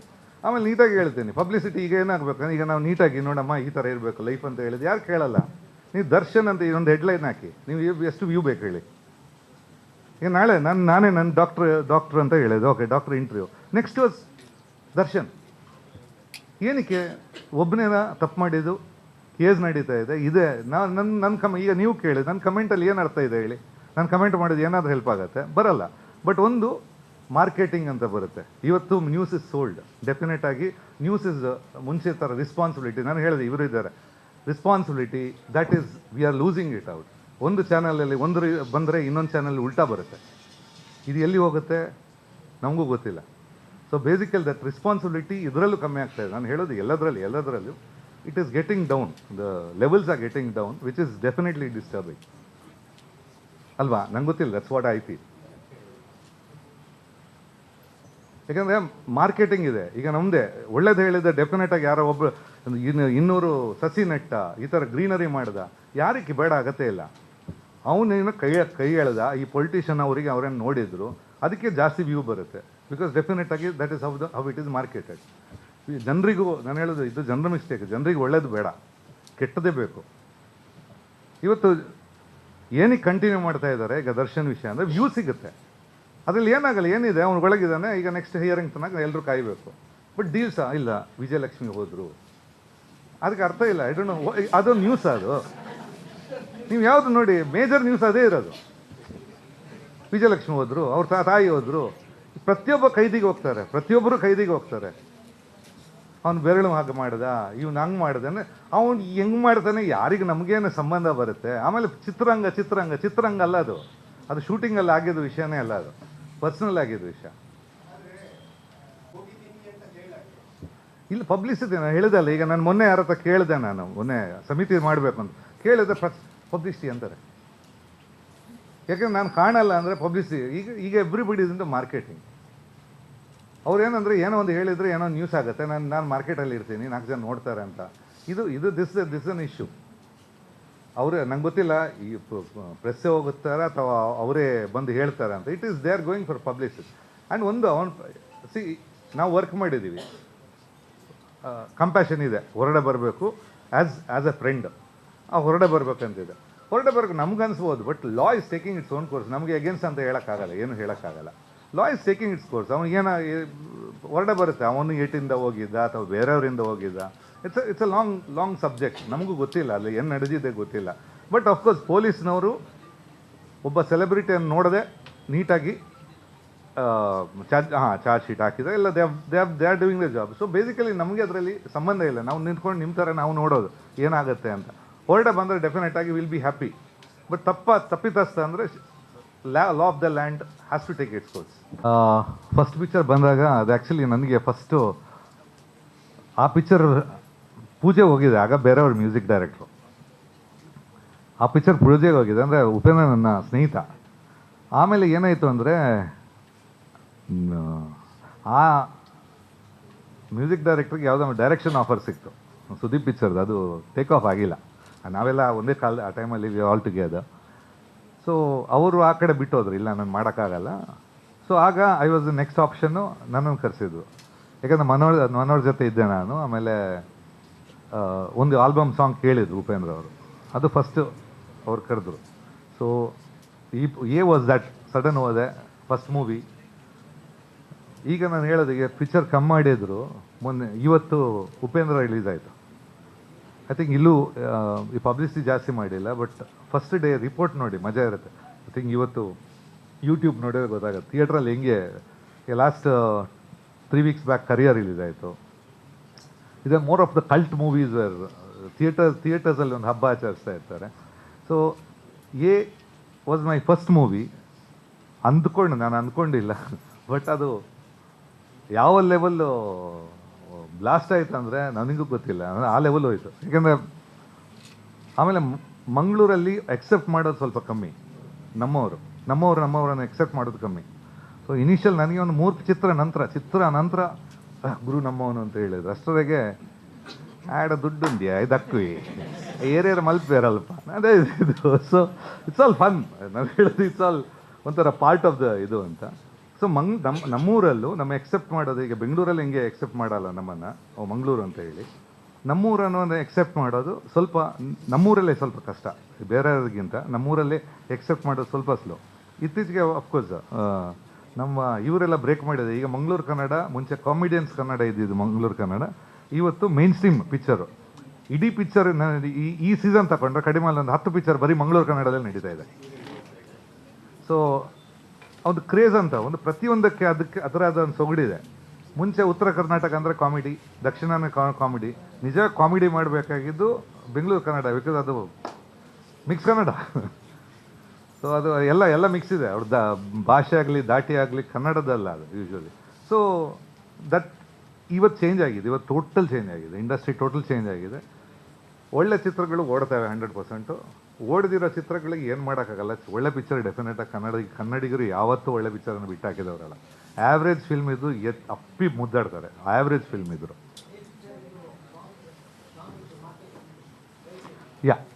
ಐ ಥಿಂಕ್ ಆಗ ಹೈಯೆಸ್ಟ್ ಇದ್ದಿದ್ದು ಮಾರ್ಕೆಟಲ್ಲಿ Ravichandran Hamsalekha pair, which was 18 lakhs. ನಮ್ದು ಐ ಥಿಂಕ್ ಫಸ್ಟ್ ಪಿಕ್ಚರ್ಗೆ ಬಂದಿಲ್ಲ, 2.5-3 ಲಕ್ಷ ಬಂದಿದ್ದು. ಥರ್ಡ್ ಮೂವಿಗೆ we got it to 1 crore. That is unheard in the history. ಇವತ್ತಿಗೆ ಸಿಗಲ್ಲ. ಮೂರನೇ ಪಿಕ್ಚರ್ ಉಪೇಂದ್ರ 50 ಲಕ್ಷ ಆಡಿಗೆ ಹೋಯಿತು. ಮೂರನೇ picture we got about 1 crore. That was a strength of the music. ಹೌದು, ಸ್ಟ್ರೆಂತ್ ಆಫ್ ದ ಮ್ಯೂಸಿಕ್. ಅದು ದಟ್ಸ್ ಆಲ್ ಹಿಸ್ಟ್ರಿ. ಕಂಪೇರ್ ಈಗ ನೋಡಿದರೆ ಇಟ್ಸ್ ಎ ಡೆಫಿನೆಟ್ ಹಿಸ್ಟ್ರಿ. ಆಮೇಲೆ ಈಗ ನಾವು ಅಲ್ಲಿ ಹೋಗಿದ್ದೀವಿ, ಅದು ನನಗೆ ಅನುಭವ ಅಂತಲ್ಲ, ನಾನು ಹೇಳಿದಲ್ಲ, I am just enjoying. But ಹಿಂದೆ ತಿರುಗಿ ನೋಡಿದ್ರೆ ಇವತ್ತು I am really happy to be a part of so many. ನಾನೀಗ ಒಂದು ಮಿಕ್ಸ್ ಮಾಡಿದೆ ಎಲ್ಲ, ಬ್ಯಾಕ್ಗ್ರೌಂಡ್ ಅದು ಮಾಡಿದೆ, 100 ಪಿಕ್ಚರ್ ಮಾಡಿದ್ದೀನಿ. ಅದರಲ್ಲಿ ನನ್ನ ಲೆಕ್ಕದಲ್ಲಿ 45-100 ಡೇಸ್ ಇದೆ. ಒಂದು ರೇಷಿಯೋ ಚೆನ್ನಾಗಿದೆ. ನನ್ನ 70% ಹಿಟ್ಸ್ ಇದೆ. But I am really very proud of. ಜಾಸ್ತಿ ಅಂತ ಮಾಡೋಕ್ಕೆ ಹೋಗಿಲ್ಲ, ಇವತ್ತು ಮಾಡ್ಬೋದು, ಜಾಸ್ತಿ ಅಂತ ಮಾಡೋಕ್ಕೆ ಹೋಗಿಲ್ಲ. But happy with what ever, ಅದೇ ಹ್ಯಾಪಿ ವಿತ್ ಲೈಫ್. ಒಂದು ಜನರಲ್ ಚೇಂಜ್ ಇದೆ. ಫಾರ್ ಎಕ್ಸಾಂಪಲ್, ಮುಂಚೆ ಮಂಗಳೂರಲ್ಲಿ ಸ್ಟಾರ್ ಕಟ್ಟೋ ಕ್ರಮ ಇರಲಿಲ್ಲ. ಯಾರೋ ಬಳ್ಳಾರಿ, ಗುಲ್ಬರ್ಗ ಇಲ್ಲಿದ್ದವರು ಮಾತ್ರ ಇಲ್ಲಿ ಸ್ಟಾರ್ ಕಟ್ತಾಯಿದ್ರು. ಇವತ್ತು ಅದು ಚೇಂಜ್ ಆಗಿದೆ. ಮುಂಚೆ ಯಾರ ಸ್ಟಾರ್ ಬಂದರೆ ಹಿಂದೆ ಹೋಗಿ ಆಟೋಗ್ರಾಫ್ ತಗೊಳ್ಳೋ ಜನ ಇರಲಿಲ್ಲ ಇಲ್ಲಿ. ಕರೆಕ್ಟಾ? ಯಾಕೆಂದರೆ ಅದೇ ಸ್ವಾಭಿಮಾನ ಅನ್ನೋದು ಇದೆಯಲ್ಲ, ಅವ್ರು ತಗೋಬೇಕು ಅಂತ ಇರುತ್ತೆ. ಇವತ್ತು ಡೆಫಿನೆಟ್ ಆಗಿ ಫೇಸ್ಬುಕ್ ಅಂತ ಬಂದಿದೆ, ಅಥವಾ ಇದಕ್ಕೆ ವ್ಯೂಸ್ ಅಂತ ಬಂದಾಗ ಸ್ವಲ್ಪ ಬಗ್ತಾರೆ. But the original Mangalorean style ಅಂದರೆ ಇನ್ನೊಬ್ಬರದ್ದು ಆಟೋಗ್ರಾಫು ಕೇಳಲ್ಲ. ಪಕ್ಕದಲ್ಲೇ ಒಬ್ಬ ಸ್ಟಾರ್ ಇದ್ರೆ ಹಿಂಗೆ ಜಸ್ಟ್ ಆ್ಯನ್ ಜಾಸ್ತಿ ತೋರಿಸಿ ಮಲ್ಲ ಜನ ಹ್ಯಾಪಿ. ಅದೊಂದು ಮೈಂಡ್ ಸೆಟ್, ಅದು ಚೇಂಜ್ ಆಗಿಲ್ಲ ಅದು. ಸೊ ಇವತ್ತು ಚೇಂಜ್ ಆಗಿದ್ದಾರೆ. ಇಲ್ಲಿ ಅವರು ಬೆಂಗಳೂರಲ್ಲಿ ಹೋಗಿ ತುಂಬ ಸೆಟಲ್ ಆಗಿದ್ದಾರೆ. ಆಮೇಲೆ ಸೋಷಿಯಲ್ ಮೀಡಿಯಾ ತುಂಬ ಹೆಲ್ಪ್ ಆಗುತ್ತೆ. ಆಮೇಲೆ ಇವತ್ತು as time goes, because of IT, information technology, ದೇಶನೇ ಚಿಕ್ಕದಾಗ್ತಾ ಬರ್ತಾ ಇದೆ. ಸೊ ನಮಗೆ ಮುಂಚೆ ಆದರೆ ಬೆಂಗಳೂರಿನ ಅಲ್ಲಿ ಹೋಗೋದಂದರೆ ಅದು ದಾಟ್ ಹೋಗೋದಂದ್ರೆ ದೊಡ್ಡ ವಿಷಯ ಆಗಿತ್ತು. ಇವತ್ತು ಹಂಗಲ್ಲ, everything is very very small. ನಾವು ಮುಂಚೆ ಅಲ್ಲಿ ಹೋದರೆ ಮುಂಚೆ ನಾವು 8 ಗಂಟೆ ತಗೋತಾ ಇದ್ವಿ. ಈಗ ನಾವು 1.5-2 ಗಂಟೆಯಲ್ಲಿ ಹೋಗ್ಬೋದು. ಸೊ ಹತ್ತಿರ ಆಗಿದೆ, ಎಲ್ಲ ಚಿಕ್ಕದಾಗಿದೆ. That's reason. ಆಮೇಲೆ ಟ್ಯಾಲೆಂಟ್ಸು ಮುಂಚೆ ಅಪ್ರೋಚ್ ಮಾಡಬೇಕು. ನಾವೆಲ್ಲ ಹೋಗಿ ಥಿಯೇಟ್ರಲ್ಲೆಲ್ಲ ಕಾಯ್ತಾ ಇದ್ವಿ, ರೆಕಾರ್ಡಿಂಗ್ ಥಿಯೇಟ್ರಲ್ಲಿ ಹೋಗಿ ಅವಕಾಶಕ್ಕೆ ಯಾರೋ ಮ್ಯೂಸಿಕ್ ಡೈರೆಕ್ಟ್ರನ್ನ ಮೀಟ್ ಮಾಡೋದು ದೊಡ್ಡ ವಿಷಯ. ಈಗ ಹಂಗಲ್ಲ. ಈಗ ರಿಯಾಲಿಟಿ ಶೋಗೆ ಹೋದ್ರೆ 3-4 ಜನ ಜಡ್ಜಸ್ ಅಲ್ಲೇ ಸಿಕ್ಬಿಡ್ತಾರೆ. ಸೊ ಕನೆಕ್ಷನ್ ಫಾಸ್ಟ್ ಆಗಿದೆ. ಇನ್ನೊಂದು ಲೆಕ್ಕದಲ್ಲಿ ತುಂಬ ಸಿಂಗರ್ಸು ಐ ಥಿಂಕ್ ಯಾರೋ ಮ್ಯೂಸಿಕ್ ಡೈರೆಕ್ಟರ್ ಮೀಟ್ ಆಗೋ ಚಾನ್ಸೇ ಇರಲಿಲ್ಲ. ನಾನು ಅದರಲ್ಲಿ ಐ ಥಿಂಕ್ ತುಂಬ ಜನರನ್ನು ಈ ಮಂಗಳೂರಿನವ್ರನ್ನ ಹಾಡಿಸಿದ್ದೀನಿ. ನಾನು ಅಟ್ಲೀಸ್ಟ್ ಒಂದು 5-6 ಜನ ಮಂಗಳೂರು ಸಿಂಗರ್ ನನ್ನ ಜೊತೆ ಇದ್ದವ್ರು ಮುಂಚೆ ಹಾಡಿದ್ದಾರೆ.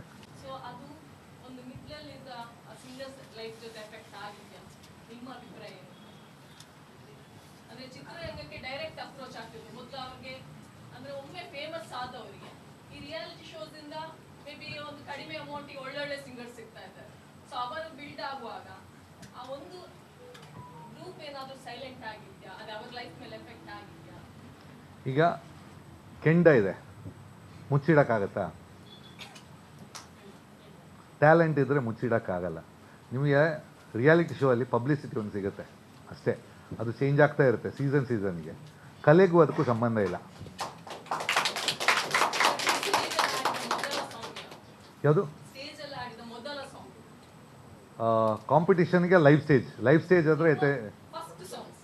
ಫಸ್ಟು ಗೌರ್ಮೆಂಟ್ ಕಾಲೇಜು ಅರ್ಮಾನ್ ಪಿಕ್ಚರ್ದು ಒಂದು ಸಾಂಗು, ಜೀವನ್ ಮೀಟಾನ ಹೈ ಅಂತ. ಬಟ್ ಆ್ಯಕ್ಚುಲಿ ಸ್ಟೇಜಲ್ಲಿ ಹೇಳ್ಬೇಕಂದ್ರೆ ತೆರಿ ಕಸಮ್ ಫಿಲ್ಮ್ ಇದು. ಏ ಜಮೀ ಗಾರ ಆಸಮಾಗಾರ.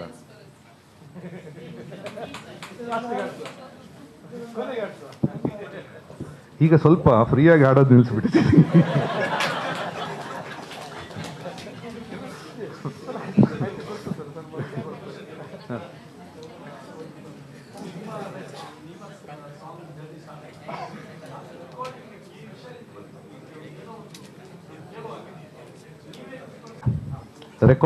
ರೆಕಾರ್ಡಿಂಗಲ್ಲಿ ರೆಕಾರ್ಡ್ ಆಗುತ್ತೆ. ಅದು ಹೆಂಗೆ ಕೇಳಬೇಕು ಅನ್ನೋದು ಇನ್ನೊಂದು ಡಿಪಾರ್ಟ್ಮೆಂಟ್. ನಾನು ಹೇಳೋದು ಮ್ಯೂಸಿಕಲ್ಲಿ ತುಂಬ ಡಿಪಾರ್ಟ್ಮೆಂಟ್ ಇದೆ. ಒಂದು ಕಂಪೋಸಿಂಗ್ ಬೇಸಿಕಲಿ, ಆಮೇಲೆ ಅರೇಂಜ್ಮೆಂಟ್ಸ್ ಅಂತ ಬರುತ್ತೆ. ಅರೇಂಜ್ಮೆಂಟ್ಸ್ ಆದಮೇಲೆ separation of next will be next the mixing ಆದಮೇಲೆ ಮಾಸ್ಟರಿಂಗ್. ಸೊ ಈ ಒಂದೊಂದು ಮಿಕ್ಸಿಂಗ್ ಆದಮೇಲೆ ಎಡಿಟಿಂಗ್ ಇದೆ, ಮ್ಯೂಸಿಕ್ ಎಡಿಟಿಂಗ್ ಅಂತ ಬರುತ್ತೆ. ಆಮೇಲೆ ಇದು ಯಾವ ಸಿಸ್ಟಮ್ ನಮ್ಮಲ್ಲಿ ಇವತ್ತಿಗೆಲ್ಲ ಒಬ್ಬೊಬ್ಬರೇ ಮಾಡೋದು. ಸೊ ಓನ್ಲಿ ಥಿಂಗ್ ಅದನ್ನು ನೀವು ಕಲಿತಾ ಹೋದ ತಕ್ಷಣ ನೀವು you know how to separate the frequencies. ಕಿವಿಗೆ ಯಾವ ಚೆನ್ನಾಗಿ ಕೇಳುತ್ತೆ ಅಥವಾ ಎಲ್ಲ ಇನ್ಸ್ಟ್ರೂಮೆಂಟ್ ಕರೆಕ್ಟಾಗಿ ಕ್ಲೀನಾಗಿ ಕೇಳಬೇಕು ಅಂತ ಇರುತ್ತೆ. ನಿಮ್ಮ ಏನು ಆರ್ಕೆಸ್ಟ್ರೈಸೇಷನ್ ಅಥವಾ ಅರೇಂಜ್ಮೆಂಟ್ಸ್ ಮಾಡಿರ್ತೀರ ಅದು ತುಂಬ ಚೆನ್ನಾಗಿ ಕೇಳಬೇಕು ಅಂದರೆ you have to work on it. It's a ears. ಕಿವಿ ಬಾಯಿ ಬಂದು ಬೈತಾ ಇದ್ರು, ಇಲ್ಲ ಸಪೋರ್ಟ್ ಇರಲಿಲ್ಲ. ಒಪ್ಸಿ ನಾವು ಮನೇಲಿ ಹೇಳಿದ್ದು ಕೇಳ್ತಾ ಇರಲಿಲ್ಲ ಅಷ್ಟೇ. ಒಪ್ಸೋದು ಎಲ್ಲಿ ಬರುತ್ತೆ. ಏನಾಗಿದೆ ಅಂದರೆ ಅವರಿಗೆ ಫೈನಲ್ ಅವ್ರಿಗೆ ಏನು ನಾನು ಏನು ಮಾಡ್ತಾ ಇದ್ದೀನಿ ಅಂತ ಗೊತ್ತಿಲ್ಲ ಅವರಿಗೆ. ಮನೇದು ಹೊರಡೆ ಹೋಗ್ತಾ ಇದ್ದೀನಿ, ನಾನು ಏನು ಮಾಡ್ತಾ ಇದ್ದೀನಿ ಅಂತ ಅವ್ರಿಗೆ ಗೊತ್ತಿಲ್ಲ. ಅಂದರೆ ಮನೇಲಿ ಡೆಫಿನೆಟ್ ಆಗಿ they was absolute no support, zero support. ನನ್ನ ಮಾವ ಒಬ್ಬರು ಸಪೋರ್ಟ್ ಮಾಡಿದರು ಹೋಟ್ಲ್, ಯಾಕಂದರೆ ಅಲ್ಲೇ ಹಾಡ್ತಾ ಇದ್ದೆ ನಾನು. ಅವರು ಓಕೆ, ಯಾಕಂದರೆ ಅವರಿಗೆ ಸ್ವಲ್ಪ ಆರ್ಟ್ ಇದಿತ್ತು, ಇಂಟ್ರೆಸ್ಟ್ ಇತ್ತು. ಮನೆಯಲ್ಲಿ ಇಲ್ಲ 100%. ಅವರು ನನ್ನ ಹಾಳಾಗ್ತೀನಿ, ನನ್ನ ಫ್ಯೂಚರ್ ಹಾಳಾಗುತ್ತೆ ಅನ್ನೋ ಭಯದಲ್ಲಿ. ತಪ್ಪಂತ ಅಲ್ಲ, ಅವರು ಅಂದ್ಕೊಳ್ತಾರೆ. ಈ ಉತ್ತರ ನಿಮಗೆ ವಿದ್ಯಾರ್ಥಿಗಳಿಗೆ ತುಂಬ ಖುಷಿಯಾಗಿರ್ಬೋದು ಅಂತ ಅನಿಸ್ತಾ ಇದೆ. ಆಗುತ್ತೆ, ಡೆಫಿನೆಟ್ ಚೇಂಜ್ ಆಗುತ್ತೆ. ಯಾವತ್ತು 10 ಜನ ಬಂದು ಅವರಿಗೆ ಖುಷಿಯಾಗಿರಲ್ಲ, ಬಟ್ ಏನಾಗುತ್ತೆ ಅಂದರೆ ಬೇರೆಯವ್ರು ಬಂದು ನಿಮ್ಮ ಮಗ ಹಂಗೆ ಹೇಳಿದ ತಕ್ಷಣ ಅವ್ರಿಗೆ ಖುಷಿ ಆಗುತ್ತೆ. ಯಾರು ನಮ್ಮವರನ್ನು ನಾವು ಹೊಗಳಿದಾಗ ಅವ್ರಿಗೆ ಖುಷಿ ಆಗುತ್ತೆ. ಬಟ್ ಇಂಟರ್ನಲಿ ನಾವು ಹೇಳಬೇಕಂದ್ರೆ I never thought they were happy with me doing music. ಮತ್ತೆ ಅಂದರೆ ಕಲೆಯಲ್ಲಿ ಕಾಂಪಿಟಿಷನ್. ಈಗ ನಿಮ್ಮಲ್ಲಿ ಏನಾಗುತ್ತೆ, ಪ್ರೋಗ್ರಾಮ್ ತಿತ್ತೊಂಡೆ ಆ್ಯಕ್ಚುಲಿ ಅಂತ ಕಮ್ಮಿಟ್ ಬೋದು ಎತ್ತೊಂಡು ಅವು ಆ್ಯಕ್ಚುಲಿ ಇಂಕ್ ಬರೋಡಿತ್ತಂడి. ಇದು ಪ್ರತಿಯೊಬ್ಬ ಕಲಾರಂಗದಲ್ಲಿ ಇರುತ್ತೆ. ಯಾರಿಗೆ ಅವಕಾಶ ಸಿಕ್ಕಿಲ್ವಾ ಅವ್ರಿಗೆ ನಾವು ಅವಕಾಶ ಸಿಕ್ಕಿಲ್ಲ ಅಂತ. ಬಟ್ ನೀವು ಹೇಳಿದ್ದು ಹೆಂಗೆ ಅಂದರೆ ಸಿಂಗರ್ಸ್ ಪ್ರೂವ್ ಮಾಡಿದರೆ ಡೆಫಿನೆಟ್ ಆಗಿ ಮುಂದೆ ಹೋಗ್ತಾನೆ ಇರ್ತಾರೆ. ಈ ಡಯಲಾಗ್ ಹೇಳಿದವರು ಅಂದರೆ 100% ಅದು ಅನ್ಸ್ಯಾಟಿಸ್ಫ್ಯಾಕ್ಟರಿ. ಅಂದರೆ ಕಾರಣ ಹೇಳ್ತೀನಿ. ಈಗ ನಾನು ಎಂಟ್ರಿ ಆಗುವಾಗ ಕನ್ನಡ ಸಿಂಗರ್ಸ್ ಇರಲಿಲ್ಲ. It was only S P Balasubrahmanyam. 90% of the songs are sung by S P Balasubrahmanyam. ಅಪರೂಪಕ್ಕೆ ಕನ್ನಡ ಸಿಂಗರ್ ಅಂದರೆ ಮಂಜುಳಾ ಗುರುರಾಜ್ ಬಿಟ್ಟರೆ ನನಗೆ ಹೇಳಿದೆ ಇಟ್ಸ್ ಆಲ್ವೇಸ್ ಜಾನಕಿ, ವಾಣಿಜ್ಯರಾಮ್. ಯಾರು ಕನ್ನಡ ಸಿಂಗರ್ ಇರಲಿಲ್ಲ. ಕನ್ನಡ ಸಿಂಗಿಗೆ ಇತ್ತೀಚೆಗೆ ಅವಕಾಶ ಸಿಕ್ಕಿದೆ. ಏನಾಗುತ್ತೆ, ನೀವು ಈ ಕಂಪ್ಲೇಂಟ್ ಕೇಳಿದಾಗ ನನಗೆ ನೆನಪಿದೆ ಅದು. ಕೆಲವು ಸಿಂಗರ್ಸ್ ಬಂದು ಪ್ರೆಸ್ಸಲ್ಲೆಲ್ಲ ಅಯ್ಯೋ ಕನ್ನಡದಾಗ ಅವಕಾಶ ಇಲ್ಲ, ಆಮೇಲೆ ಅವಕಾಶ ಕೊಟ್ಟರೆ ಇಲ್ಲ, ಒಳ್ಳೆ ಸಾಂಗ್ ನಮ್ಗೆ ಕೊಡ್ತಾ ಇಲ್ಲ. ಸಾಂಗ್ ಒಳ್ಳೇದು ಮಾಡೋದು ಅವ್ರ ಹತ್ರ ಬಿಟ್ಟಿದೆ, ಅವ್ರಿಗೆ ಬಿಟ್ಟಿದ್ದಾರೆ ಒಬ್ಬ ಸಿಂಗರು. ಆಮೇಲೆ ಅವಕಾಶ ಒಮ್ಮೆ ಸಿಕ್ಕಿದ್ರೆ ಅದನ್ನು ಕರೆಕ್ಟಾಗಿ ಯೂಸ್ ಮಾಡಿಕೊಂಡ್ರೆ, ಈಗ ನಾನು ಒಂದೊಂದು ಸಾಂಗ್ ಕೊಟ್ಟಿದ್ದೀನಿ. ಜೋಗಿ ಸುನೀತಾ ಫಸ್ಟ್ ಸಾಂಗ್ ಇಟ್ಟು ಇವತ್ತು ಇದೆ ಅನ್ನೋದು. But first I think I gave an opportunity. Shamita Malnad ಆಗಲಿ, ಚೈತ್ರ ಆಗಲಿ, I have introduced at least about 60 new singers. ನಮ್ಮ ಮೊಹಮ್ಮದ್ ಹನೀಫನ ಹಾಡಿಸಿದ್ದೀನಿ, ಶ್ರೀಕಾಂತನ ಹಾಡಿಸಿದ್ದೀನಿ, ನಮ್ಮ ಶ್ರೀನಿವಾಸು, ಇವರು ಮುಲ್ಕಿ, ಇವನ್ ನಮ್ಮ ರವಿನೂ ಹಾಡಿಸಿದ್ದೀನಿ. ನಾನು ಇಲ್ಲಿ ಲೋಕಲ್ ಹಾಡಿಸಿದ್ದೀನಿ, ತುಂಬ ಹಾಡಿಸಿದ್ದೀನಿ. ಕೃಷಿ ಅವರೇ ನಾವು we can tell them okay, ಕೃಷಿ ಅವರೇ ಮಾಡ್ಕೋಬೇಕು. ಅವಕಾಶ ಕೊಡ್ಬೋದು ಒಂದು. ಇಲ್ಲಿ ಪ್ರಾಬ್ಲಮ್ ಆಗ ಹೇಳಿದ್ದು ಅವಕಾಶ ಸಿಕ್ಕಿದವರು ಹೇಳೋದು ನಮ್ಮನ್ನು ಹಾಡಿಸ್ತಾ ಇಲ್ಲ ಅಂತ. ಏನಾಗುತ್ತೆ, ರೂಲ್ಸ್ ಇಲ್ಲ, ಇಲ್ಲಿಯವ್ರನ್ನ ಹಾಡಿಸ್ಬೇಕು, ಅಲ್ಲಿಯವ್ರನ್ನ ಹಾಡಿಸ್ಬೇಕು ಅಂತ. ಅಲ್ಲಿ ಅವ್ರು ಜಾಸ್ತಿ ತಗೋತಾರೆ. ಏನಕ್ಕೆ ಪ್ರೊಡ್ಯೂಸರ್ ಅವ್ರಿಗೆ ಜಾಸ್ತಿ ಕೊಟ್ಟು ಹಾಡಿಸ್ತಾರೆ? ಚೆನ್ನಾಗಿ ಹಾಡ್ತಾರೆ ಅಂತ ಹಾಡಿಸೋದು. ಇಲ್ಲ ಜನರಿಗೆ ಹುಚ್ಚಿಲ್ಲ, ಸುಮ್ಮನೆ ಜಾಸ್ತಿ ದುಡ್ಡು ಕೊಡೋದು. ಇಲ್ಲಿ ಓನ್ಲಿ ಥಿಂಗ್ ಇಸ್, ಡೆಫಿನೆಟ್ ಆಗಿ ಹೇಳ್ತೀನಿ, there is a dearth for talents ಕಮ್ಮಿ ಇದ್ದಾರೆ. ಈಗ ಇಲ್ಲಿ ಕುತ್ಕೊಂಡು ಇಲ್ಲಿ ರಿಯಾಲಿಟಿ ಶೋಸಲ್ಲಿ ಹೊಗಳ್ತಾರಲ್ಲ, ಈಗ ನಾವು ಹೊಗಳ್ತೀವಿ ಅಂತ ಎಣಿಸಿದ್ವಿ. ಅವರಾಗಿ ಹೇಳಿಕೊಂಡ್ರು ನಾವು ಚೆನ್ನಾಗಿ ಮಾತಾಡೋದಿಲ್ಲ, ಭಾಷಣ ಮಾಡೋದಿಲ್ಲ ಅಂತ. ಬಟ್ ಎಷ್ಟು ಜನ ನಕ್ಕರು, ಎಷ್ಟು ಜನ ಖುಷಿಪಟ್ಟರು, ಎಷ್ಟು ಜನಕ್ಕೆ ರೋಮಾಂಚನ ಆಯಿತು. ಸೊ ಅವರು ಇವತ್ತು ಭಾಷಣ ಮಾಡಿದ್ದಲ್ಲ, ಅವರ ಮನದ ಮಾತನ್ನು ಹೇಳಿದ್ದಾರೆ ಅಂತ ಸ್ಪಷ್ಟ ಆಯಿತು. ತುಂಬ ಧನ್ಯವಾದಗಳು. ಈ ಸಂದರ್ಭದಲ್ಲಿ ಚಂದ್ರನ್ ಅವರು ನಮ್ಮ ಕಾರ್ಟೂನಿಸ್ಟ್, ಅವರೊಂದು ಸುಂದರವಾದಂಥ ಭಾವಚಿತ್ರ, ಅವರು ಭಾವಚಿತ್ರ ಅಂದರೆ ಕಾರ್ಟೂನೇ ಮಾಡೋದು, ನೋಡು ಏನು ಅಂತ ಕ್ಯಾರಿಕೇಚರ್ ಮಾಡ್ತಾ ಇದ್ದಾರೆ.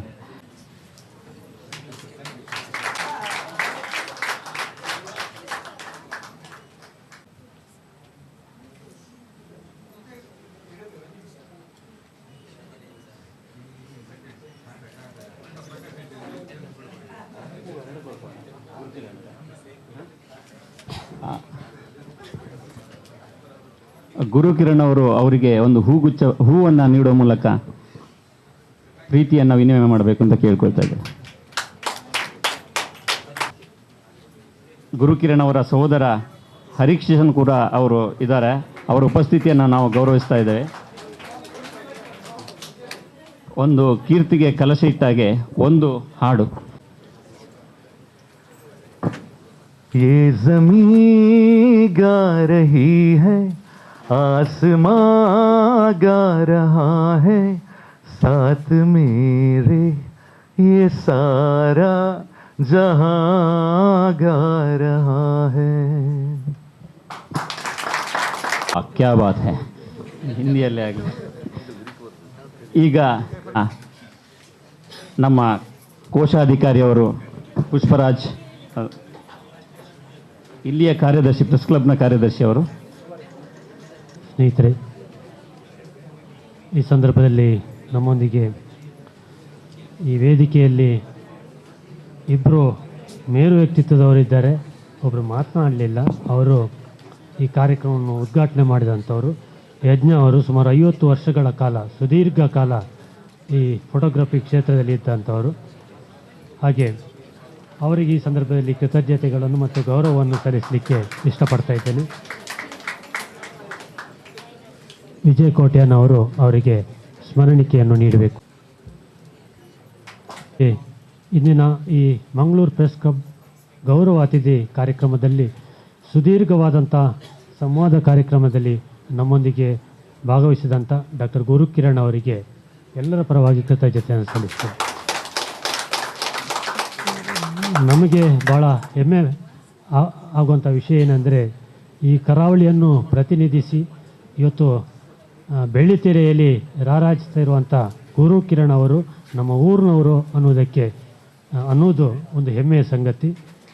ತುಳು, ಕನ್ನಡ, ತೆಲುಗು ಮತ್ತು ತಮಿಳು ಚಲನಚಿತ್ರದಲ್ಲಿ ಸಹ ಸಂಗೀತ ನಿರ್ದೇಶಕರಾಗಿ, ಆನಂತರ ನಟರಾಗಿ, ಆನಂತರ ಹಾಡುಗಾರರಾಗಿ ನಮ್ಮ ಮಧ್ಯೆ ಇರುವುದು ನಮಗೆ ಖುಷಿ ಕೊಡುವಂಥ ವಿಷಯ.